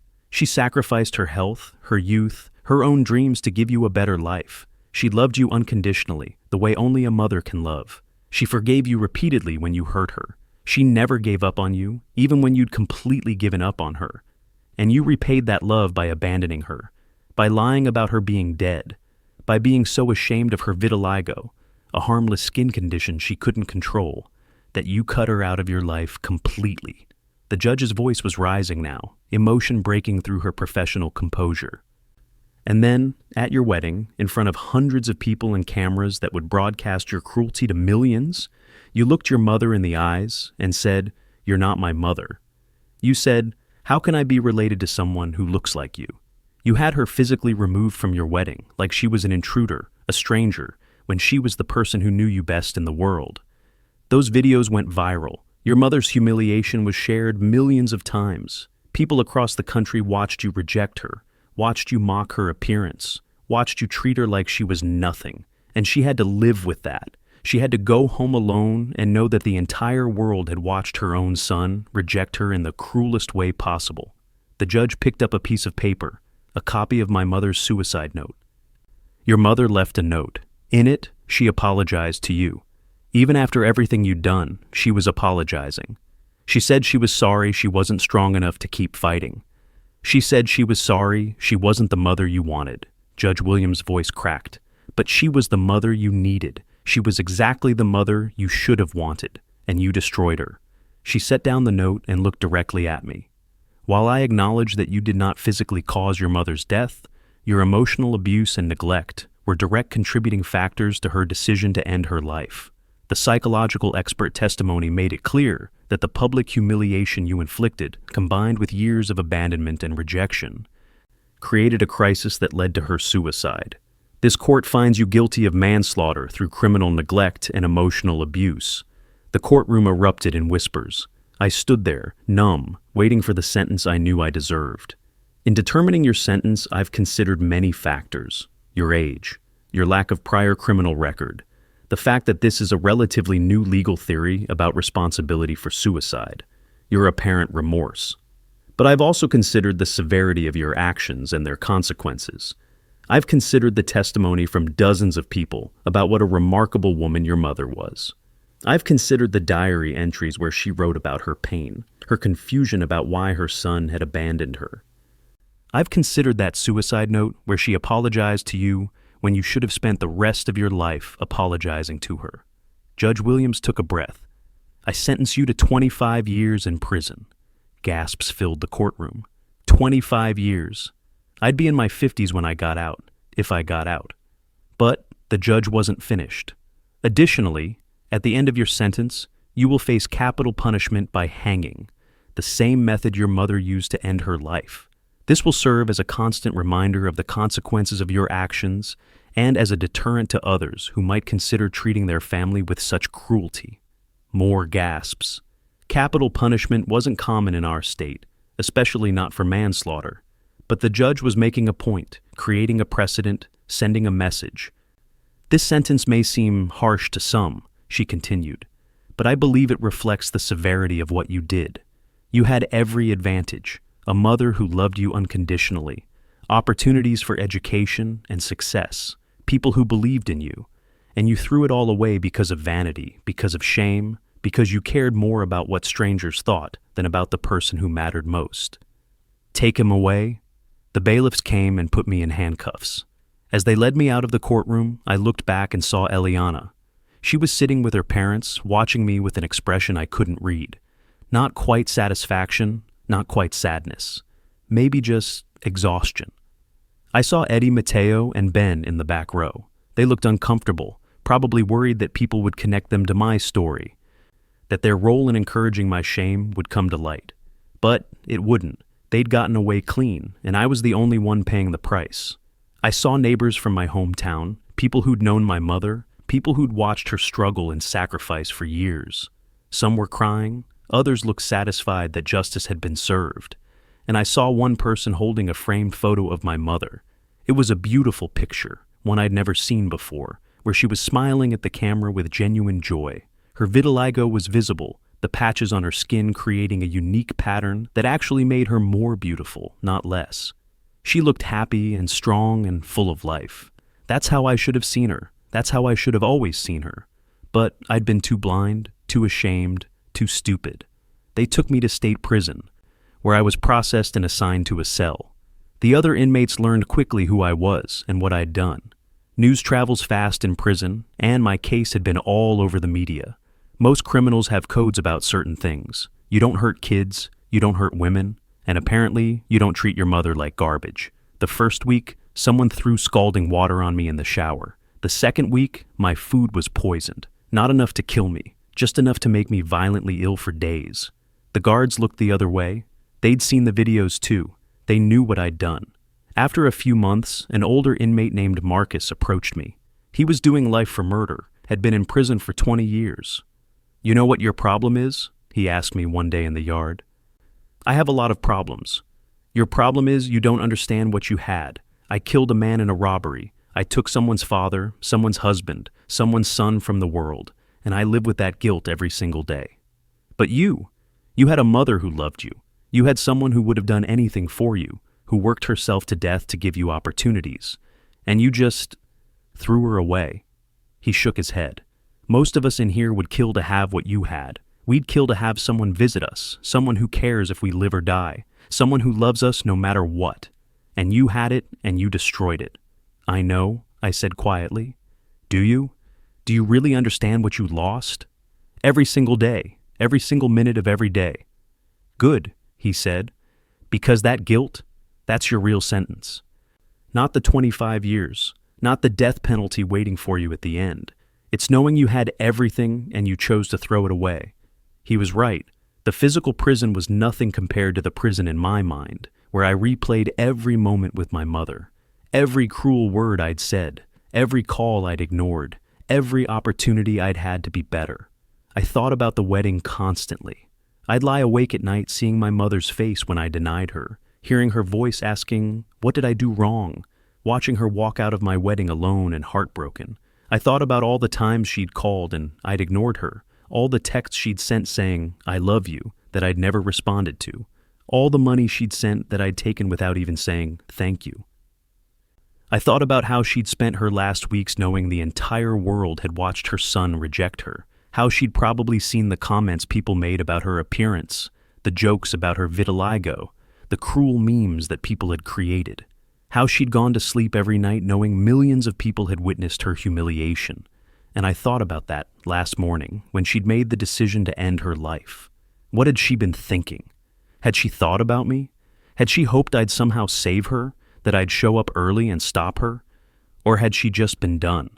Done with the pain, done with the rejection, done with having a son who was ashamed of her? I'd never know. And that uncertainty was its own torture. About a year into my sentence, I got a letter. It was from Eliana. "Lucas," it began. "I'm writing this not for you, but for me. My therapist suggested it might help me process everything that happened. I want you to know that I've moved on.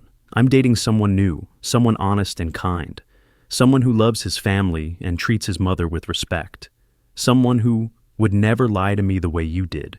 But I also want you to know that sometimes I wonder if I could have done something differently. If I'd somehow seen the signs that you were lying, if I'd pushed harder to meet your family, maybe your mother would still be alive. Maybe I could have helped her in some way. My therapist tells me that's not true, that your relationship with your mother was your responsibility, not mine. But I still wonder. I also want you to know that the wedding annulment went through. In the eyes of the law, we were never married. In my heart, I've erased that day as much as I can. But I'll never forget your mother.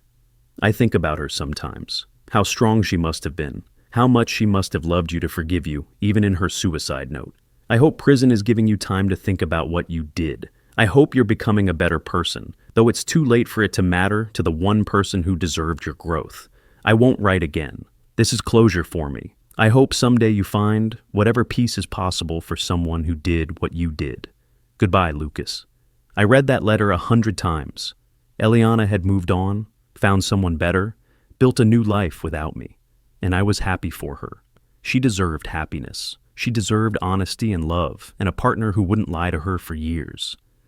But the letter also reinforced what I already knew. Everyone had moved on except me. Everyone else's life had continued, while mine had stopped completely. 5 years into my sentence, I got word that the GoFundMe money that was left after my mother's funeral, over $180,000, had been donated to create the Esther Foundation, a nonprofit that helps single mothers with vitiligo and other visible skin conditions. They provide financial assistance, counseling, and community support. My mother's name, her story, was helping people. The pain she'd endured, the love she'd shown even when it wasn't returned. It was making a difference in the world, and I was proud of that. Proud that something good had come from something so terrible. But it didn't change the fact that she was gone, that I'd never get to tell her I finally understood. That I'd never get to be the son she deserved. 20 more years. 20 more years of living with this guilt, this regret, this knowledge of what I'd lost. And then, the rope. The same death my mother had chosen, waiting for me at the end. Some people might think that's justice. Some might think it's too harsh. But me, I think it's appropriate. I think dying the same way she died might be the closest I ever get to understanding her pain, to sharing in what I put her through. And maybe, just maybe, when I'm at the end of that rope, when I'm facing the same terror and sadness she felt, I'll finally be able to tell her I'm sorry in a way that matters. Or maybe not. Maybe some things are too broken to ever be fixed, even in death. I guess I'll find out. That was 5 years ago. I'm 32 years old now, sitting in my cell at night, writing this story by the light of a small lamp. I have 20 more years here, and then I'll be executed just like the judge promised. People ask me sometimes if I think the sentence was fair, if I think I really deserve to die for what I did to my mother. And the truth is, I do. Not legally, maybe. I know there are appeals. I know my lawyer says the death sentence might not hold up in higher courts. But morally, absolutely. I took the life of the person who gave me life. Not with my hands, but with my words, my actions, my rejection. I took a woman who loved me more than anything, and I broke her so completely that she couldn't see any reason to keep living.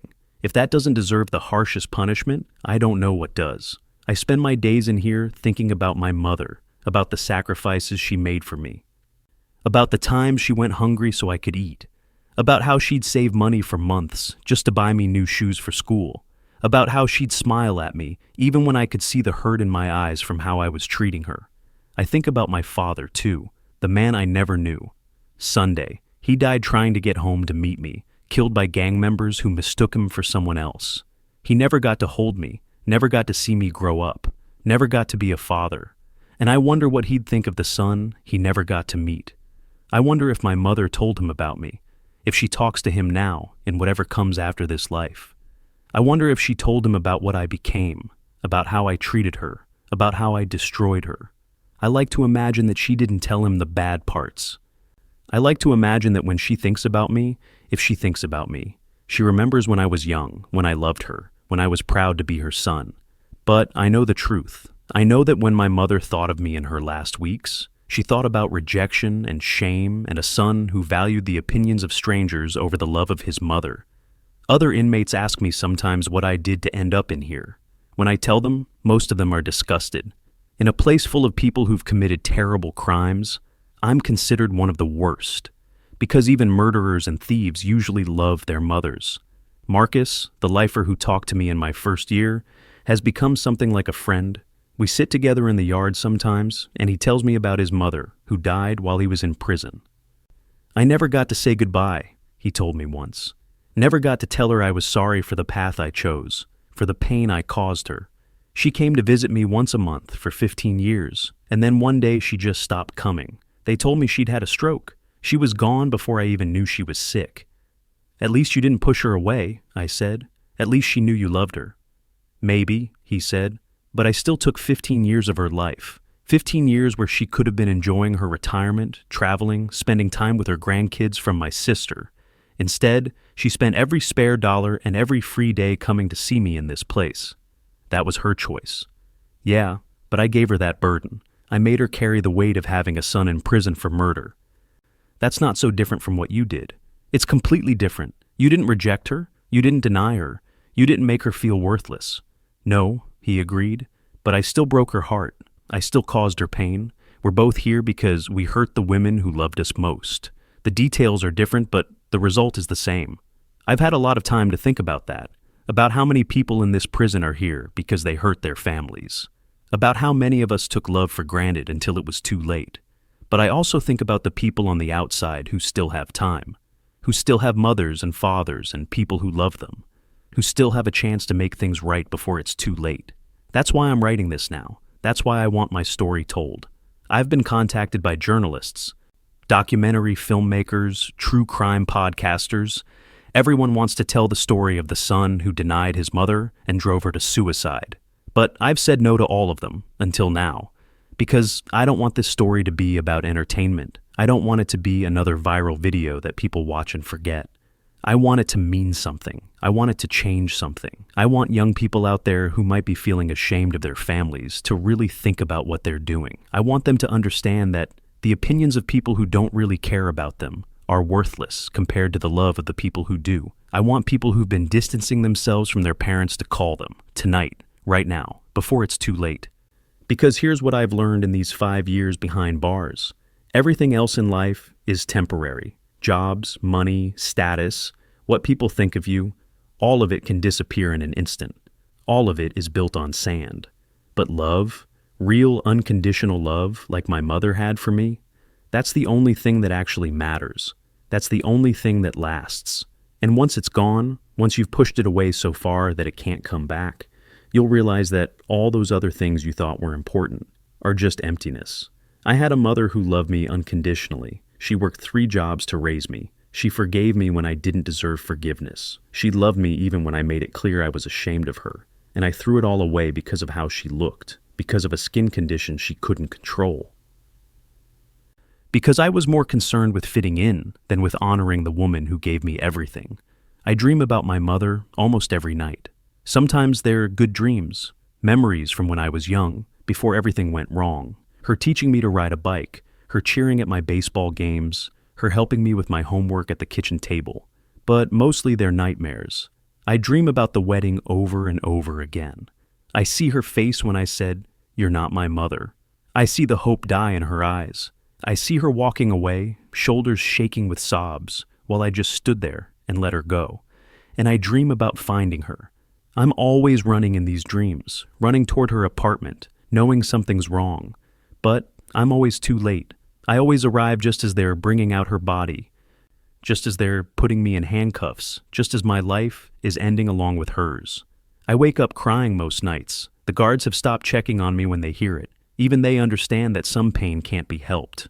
I got another letter last year, this one from Amelia, Mateo's ex-girlfriend from college. She was at that party where they questioned who my mother was, where I lied and said she was some crazy woman with mental issues. "Lucas," the letter said, "I know you probably don't remember me, but I remember you. I was there that night when the guys were questioning you about your mother. I saw the videos of your wedding, and I wanted you to know something. After everything happened, I broke up with Mateo. I realized he and his friends had encouraged you to be ashamed of your mother. They created an environment where you felt like you had to choose between them and her, and I didn't want to be with someone like that. I'm not writing to excuse what you did. You made your own choices, and you're paying for them, but I wanted you to know that those guys weren't innocent. They pushed you down a path that led to tragedy. I also wanted you to know that your mother's story changed my life.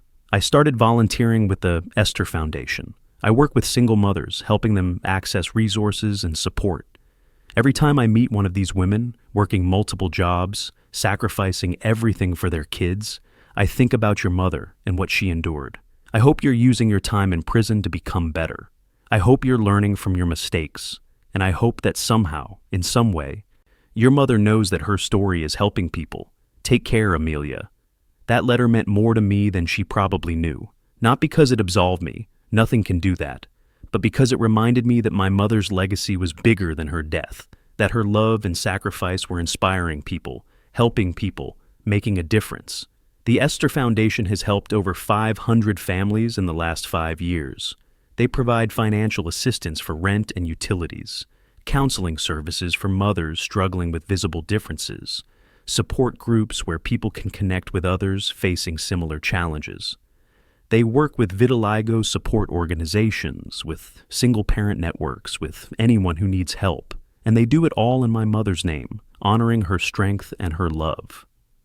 Sometimes I get updates about the foundation from my lawyer. He tells me about the women they've helped, the families they've supported, the lives they've changed, and I feel this strange mixture of pride and grief. Pride that my mother is being honored this way, that her story is making a difference, that something good came from something so terrible, but also grief that she's not here to see it, that she never got to know how many people admired her, how many people were inspired by her strength, how much she mattered. If she'd lived, if I hadn't driven her to suicide, she could have been part of this. She could have helped other mothers facing similar challenges. She could have shared her story on her own terms, with dignity and pride. Instead, she died alone in that apartment, feeling worthless and unloved, never knowing that thousands of strangers would come to see her as a hero. And that's on me. That's my burden to carry for the rest of my life, and beyond. I've thought a lot about what I'd say to my younger self, if I could go back. If I could grab that 12-year-old boy who was just starting to feel embarrassed about his mother's skin and shake some sense into him, I'd tell him, "That woman is your hero. She's the strongest person you'll ever meet. Her skin doesn't define her. Her love, her sacrifice, her strength define her. And you should be shouting from the rooftops how proud you are to be her son." I'd tell that college student who was lying about his mother being dead, "Those people aren't your friends. Real friends don't ask you to deny your family. Real friends don't make you choose between them and the person who raised you. Walk away from them and call your mother. Tell her you love her. Tell her you're sorry before it's too late." I'd tell that man standing at his wedding, looking at his mother with disgust, "That's your mother, the woman who gave you life, the woman who sacrificed everything for you. Stop caring about what these people think and start caring about what matters. Introduce her to your bride. Let her share in your happiness. Because this moment, this choice, will define the rest of your life, and you're about to choose wrong. But I can't go back. I can only sit here in this cell and wish I could. The truth is, I don't know if I've become a better person. How do you measure that when you're locked away from the world? When you don't have real choices to make or relationships to navigate? All I know is that I understand now what I couldn't understand then. I understand that shame is poison. It starts small, just a little embarrassment, just a little desire to fit in. But if you feed it, if you let it grow, it will consume everything good in you. It will make you do things you never thought possible. It will turn you into someone you don't recognize. I understand that love is the rarest thing in this world. Real, unconditional love, the kind my mother had for me. Most people never experience it. They spend their whole lives searching for someone who will love them the way my mother loved me, and I had it from birth, and I threw it away. I understand that the people you're trying to impress don't matter. Where are Eddie, Mateo, and Ben now? I have no idea. They moved on with their lives the moment I became a liability. They didn't stand by me. They didn't defend me. They didn't even acknowledge the role they played in encouraging my shame. The only person who would have stood by me through anything was my mother, and she was the one person I rejected. I understand that appearances are meaningless. My mother's vitiligo, the thing I was so ashamed of, it didn't make her less beautiful. If anything, it made her more beautiful because it told a story of survival, of continuing to live and love and work despite being different, despite the stares and whispers. And I understand that some consequences can never be undone. I could live 1,000 years, become the best person in the world, dedicate my existence to helping others, and it still wouldn't change what I did. It wouldn't bring my mother back. It wouldn't erase the pain I caused her. In here, I've met men who've done terrible things and found redemption. I've met men who used their prison time to educate themselves, to get therapy, to genuinely change who they are. Some of them will get out one day and have a second chance at life. But even if I get out, even if the death sentence is overturned and I somehow survive 25 years in here, I'll never have that chance. Because the person I wronged most is gone. The person I need to apologize to make amends with, to prove I've changed for, she's not here anymore. I think that's the real punishment. Not the prison, not the death sentence, but knowing that I'll never, ever get the chance to make things right. I've written letters to my mother, hundreds of them. Letters I can never send because she's not here to receive them. I write them anyway because it helps, because it makes me feel like maybe, somehow, she can hear me. Dear Mom, they all start. And then I tell her everything I should have said when she was alive. I tell her I'm sorry. I tell her she was beautiful. I tell her I was proud of her, or at least I should have been. I tell her about the Esther Foundation and how her name is helping people. I tell her I think about her every day. I tell her I love her. I've filled notebooks with these letters, and every single one ends the same way. I'm sorry I realized too late. I'm sorry I wasted the gift of having you. I'm sorry, I'm sorry, I'm sorry. Sorry doesn't fix anything. Sorry doesn't bring her back. But it's all I have. Next year, I'll have served 6 years. 19 more to go. Then the execution if it happens. That's a long time to live with guilt, with regret, with the knowledge of what I destroyed. But maybe that's appropriate. Maybe 25 years isn't enough time to truly understand the magnitude of what I did. Maybe a lifetime wouldn't be enough. I think about what happens after the execution, after I'm gone. Will I see my mother again? Will there be some kind of afterlife where I can finally tell her everything I need to say? Or will there be nothing? Just the end, with my apologies forever unspoken, my redemption forever incomplete? I don't know. But I hope, and I know I don't deserve this hope. I hope that wherever she is, she's at peace. I hope she's with my father, reunited after all these years. I hope they're watching over people through the foundation that bears her name. I hope she knows somehow that her story mattered, and I hope that one day when my time comes, she'll have it in her heart to forgive me one more time. Even though I don't deserve it, even though I wasted every chance she gave me while she was alive, because that's who she was, that's who she always was. A woman who loved unconditionally, who forgave the unforgivable, who gave everything and asked for nothing in return. My mother's name was Esther. She was 62 years old when she died. She had vitiligo, a skin condition that made people stare. She worked 3 jobs to raise her son alone after his father was murdered. She loved unconditionally, forgave endlessly, and hoped desperately that one day her son would come back to her. And I never did. Not really, not when it mattered. That's the story I'm telling. That's the lesson I'm trying to teach. That's the warning I'm trying to give to anyone who might be making the same mistakes I made. Don't wait. Don't assume you'll have more time. Don't take love for granted. Don't let shame control you. Don't value the opinions of people who don't matter over the love of people who do, because one day it will be too late. One day they'll be gone, and you'll be left with nothing but regret and the echo of all the things you should have said but didn't.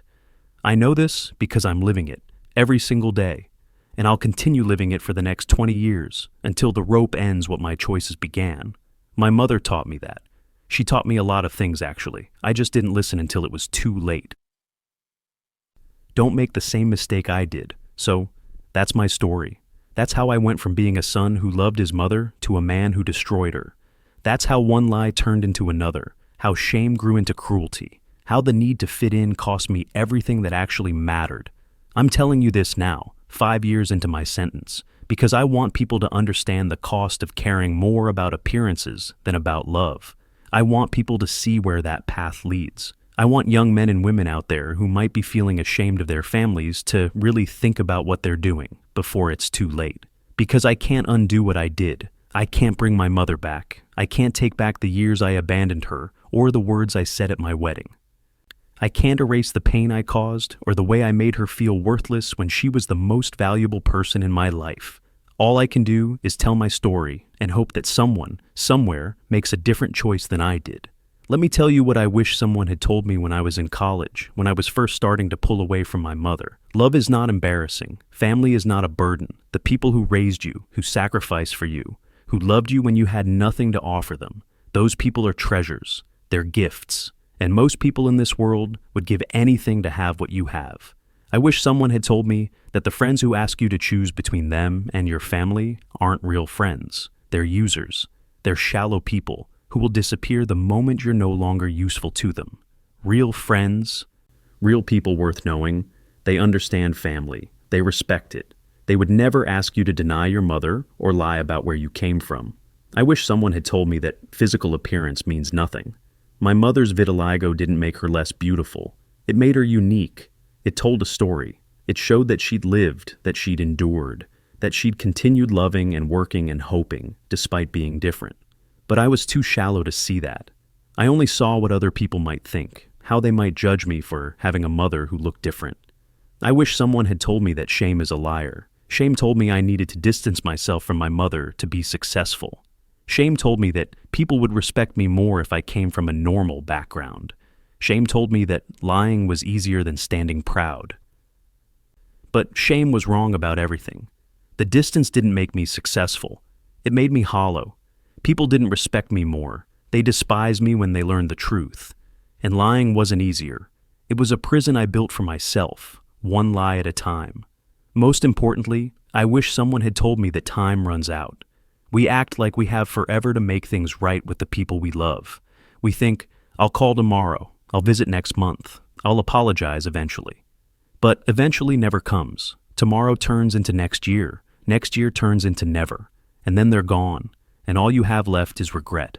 My mother called me once a week for years, every Sunday evening like clockwork. I ignored most of those calls. I'd see Mom on my phone screen and I'd press decline. I'd delete her voicemails without listening to them.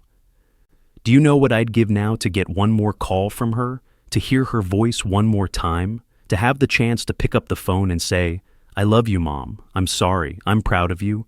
I'd give anything, everything, my freedom, my life, anything. But I can't. That chance is gone forever. So I'm asking you, I'm begging you, don't make the same mistake. If you have a mother, call her, today, right now. Tell her you love her. Tell her you appreciate everything she's done for you. If you've been distant, apologize. If you've been ashamed, get over it. If you've been taking her for granted, stop. Because one day she won't be there anymore. One day you'll reach for your phone to call her, and you'll remember she's gone. And the regret will eat you alive. I've had 5 years to think about all the things I should have said to my mother, all the moments I should have appreciated, all the times I should have been grateful instead of ashamed. I should have thanked her every single day for working 3 jobs to raise me. I should have told her she was beautiful, vitiligo and all. I should have brought her to college events with pride. I should have introduced her to Eliana from the beginning and said, "This is my mother. She's the strongest person I know." I should have invited her to my wedding with honor. I should have walked her down the aisle, introduced her to everyone, given a speech about how much she meant to me. I should have spent my adult years trying to give back to her even a fraction of what she gave to me. I should have worked hard to make her life easier, to let her finally rest after decades of struggle. But I didn't do any of that. Instead, I ran from her. I lied about her. I denied her. I broke her heart over and over until she couldn't take it anymore. And now she's gone, and I'm here. And nothing I say or do will ever change that. You still have time. That's what I want you to understand. You still have the chance to make different choices. You still have the opportunity to love the people who love you, to honor the people who sacrificed for you, to be proud of where you came from. Don't waste it the way I did. I know some of you reading this might be thinking, but my situation is different. My family really is embarrassing. My parents really do hold me back. People really will judge me. And you know what? Maybe some of that is true. Maybe your family is embarrassing by conventional standards. Maybe they are different from other people's families. Maybe people will judge you. But here's what I learned too late. So what? So what if your mother has a skin condition? So what if your father works a blue-collar job? So what if your family doesn't have money?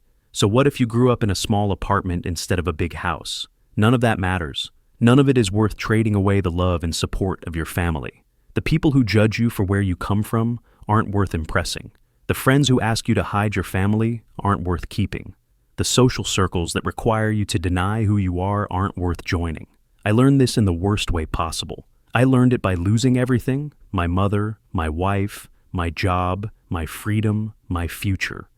I learned it by becoming the person everyone loves to hate, the cautionary tale, the example of what not to do. Don't learn it the way I did. Learn it now, while you still have time to make different choices. And if you've already made some of the mistakes I made, if you've already distanced yourself from your family, if you've already said things you regret, if you've already hurt the people who love you, it's not too late. Not yet. Call them, visit them, apologize, make amends. Rebuild those bridges before they burn completely. It won't be easy. They might be hurt. They might not trust you right away. It might take time to repair the damage you've done. But at least you'll still have the chance. At least they'll still be alive to hear your apology. At least you won't have to spend the rest of your life knowing you realized too late. I think about alternate timelines sometimes, versions of my life where I made different choices. In one timeline, I introduced my mother to Eddie and his friends with pride. Some of them judge me, but I don't care. I keep the friends who accept my mother and lose the ones who don't, and I'm better off for it. In another timeline, I tell Eliana the truth from the beginning. I bring her home to meet my mother. The 3 of us have dinner together, and Eliana sees what I should have always seen, that my mother is remarkable, that her strength and love are beautiful, that I'm lucky to be her son. In another timeline, my mother is at my wedding. She's sitting in the front row, crying happy tears. I give a speech thanking her for everything she's done. Everyone at the wedding sees how much I love and respect her. And after the ceremony, my mother and my new wife embrace, both of them becoming family to each other. In that timeline, my mother is still alive. She's a grandmother now, because Eliana and I have kids. She spoils them the way grandmothers do. She tells them stories about me when I was little. She loves them the way she loved me, unconditionally, fiercely, forever. In that timeline, I'm successful in my career, happy in my marriage, proud of my family. I'm not in prison. I'm not waiting to die. I'm just a man who made good choices, who loved the right people, who understood what mattered. But that's not the timeline I'm living. I'm living the one where I made every wrong choice, where I let shame control me, where I destroyed the person who loved me most.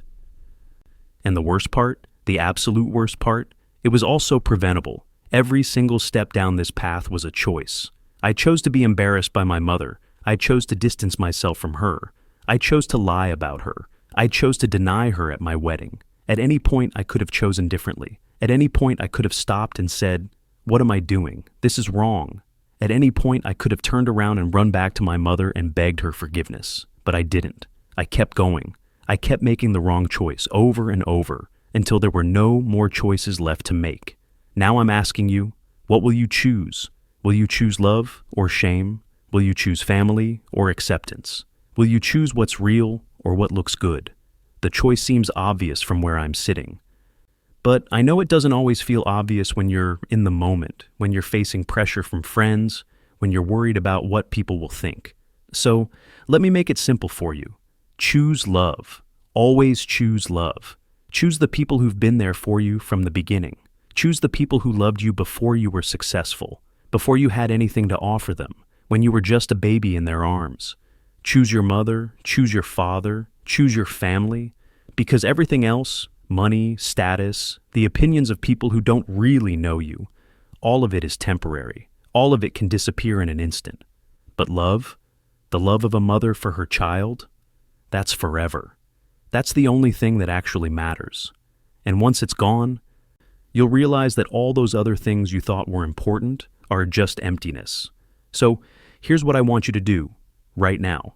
Not later, not tomorrow, right now. If you have a mother, a father, a family member who loves you, call them.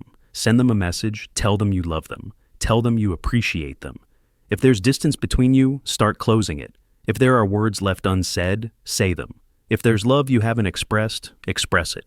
Do it now, because you don't know how much time you have. You don't know if they'll be here tomorrow, next week, next year, and you don't want to end up like me, sitting in a prison cell, writing letters to someone who can't read them, apologizing to someone who can't hear you, loving someone who's gone. What would you have done if you were in my shoes? Would you have had the courage to stand by your mother, even when people made fun of her? Would you have been strong enough to value love over acceptance? Would you have been wise enough to see that the opinions of strangers don't matter compared to the love of family? I couldn't answer those questions when they mattered, but you can. You still have time. My name is Lucas. I'm 32 years old. I have 20 more years in prison, and then I'll be executed for my role in my mother's death. This is my story. This is my warning. This is my final gift to the world. The truth about what happens when shame becomes more powerful than love. Don't let it happen to you. And if you think my story was shocking, remember this. There are millions of people out there right now making the same mistakes I made. Millions of people distancing themselves from their families because of shame or embarrassment or the desire to fit in. Millions of people who think they have more time than they do. The difference is, they still have the chance to change course. They still have the chance to choose differently. So, share this story. Share it with people who need to hear it. Share it with anyone who might be feeling ashamed of their family, who might be thinking about distancing themselves from the people who love them, who might be valuing the wrong things. Let my mother's death mean something. Let it be a warning. Let it be the thing that wakes someone up before they make the same mistakes I did. Hit subscribe if you believe in honesty and compassion. Hit subscribe if you believe in honoring the people who raised you, who loved you, who sacrificed for you. Only people who support lies and manipulation would refuse to listen to this message.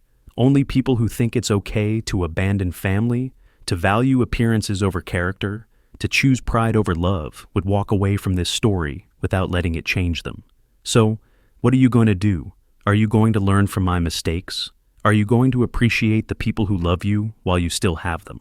Or are you going to make the same choices I did and end up with nothing but regret? The choice is yours. But choose quickly, because time runs out faster than you think. My mother taught me that. She taught me a lot of things, actually. I just didn't listen until it was too late. Don't make the same mistake I did. Her name was Esther. She was a single mother who worked 3 jobs to raise her son.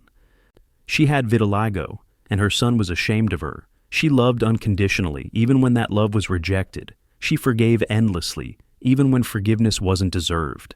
And she died alone, broken by the son she'd sacrificed everything for. Remember that story. Learn from it. Let it change you. Let my mother's pain, my mother's love, my mother's death mean something. Because in the end, love is all that matters. Everything else, money, status, appearance, what other people think, all of it fades away. All of it becomes meaningless. But love, real unconditional love, that's forever. That's what you'll remember when everything else is gone. That's what you'll wish you'd appreciated when you had it. I learned that lesson too late, but you don't have to. Comment below and let me know. What would you have done? How will you honor the people who love you? What will you do differently because of my story? And remember, the people who truly love you won't wait forever. Eventually, even unconditional love reaches its breaking point. Mine found hers at the end of a rope. Make sure yours never has to. Call your mother, hug your father, tell your family you love them. Do it now, before it's too late, before you become another cautionary tale, another person who realized too late what really mattered. Do it for my mother, who never got to hear those words from me when it mattered. Do it for yourself, so you never have to live with the regret I carry every single day. Just do it, because one day the chance will be gone, and you'll spend the rest of your life wishing you had. At Virtuous Stories, we love you.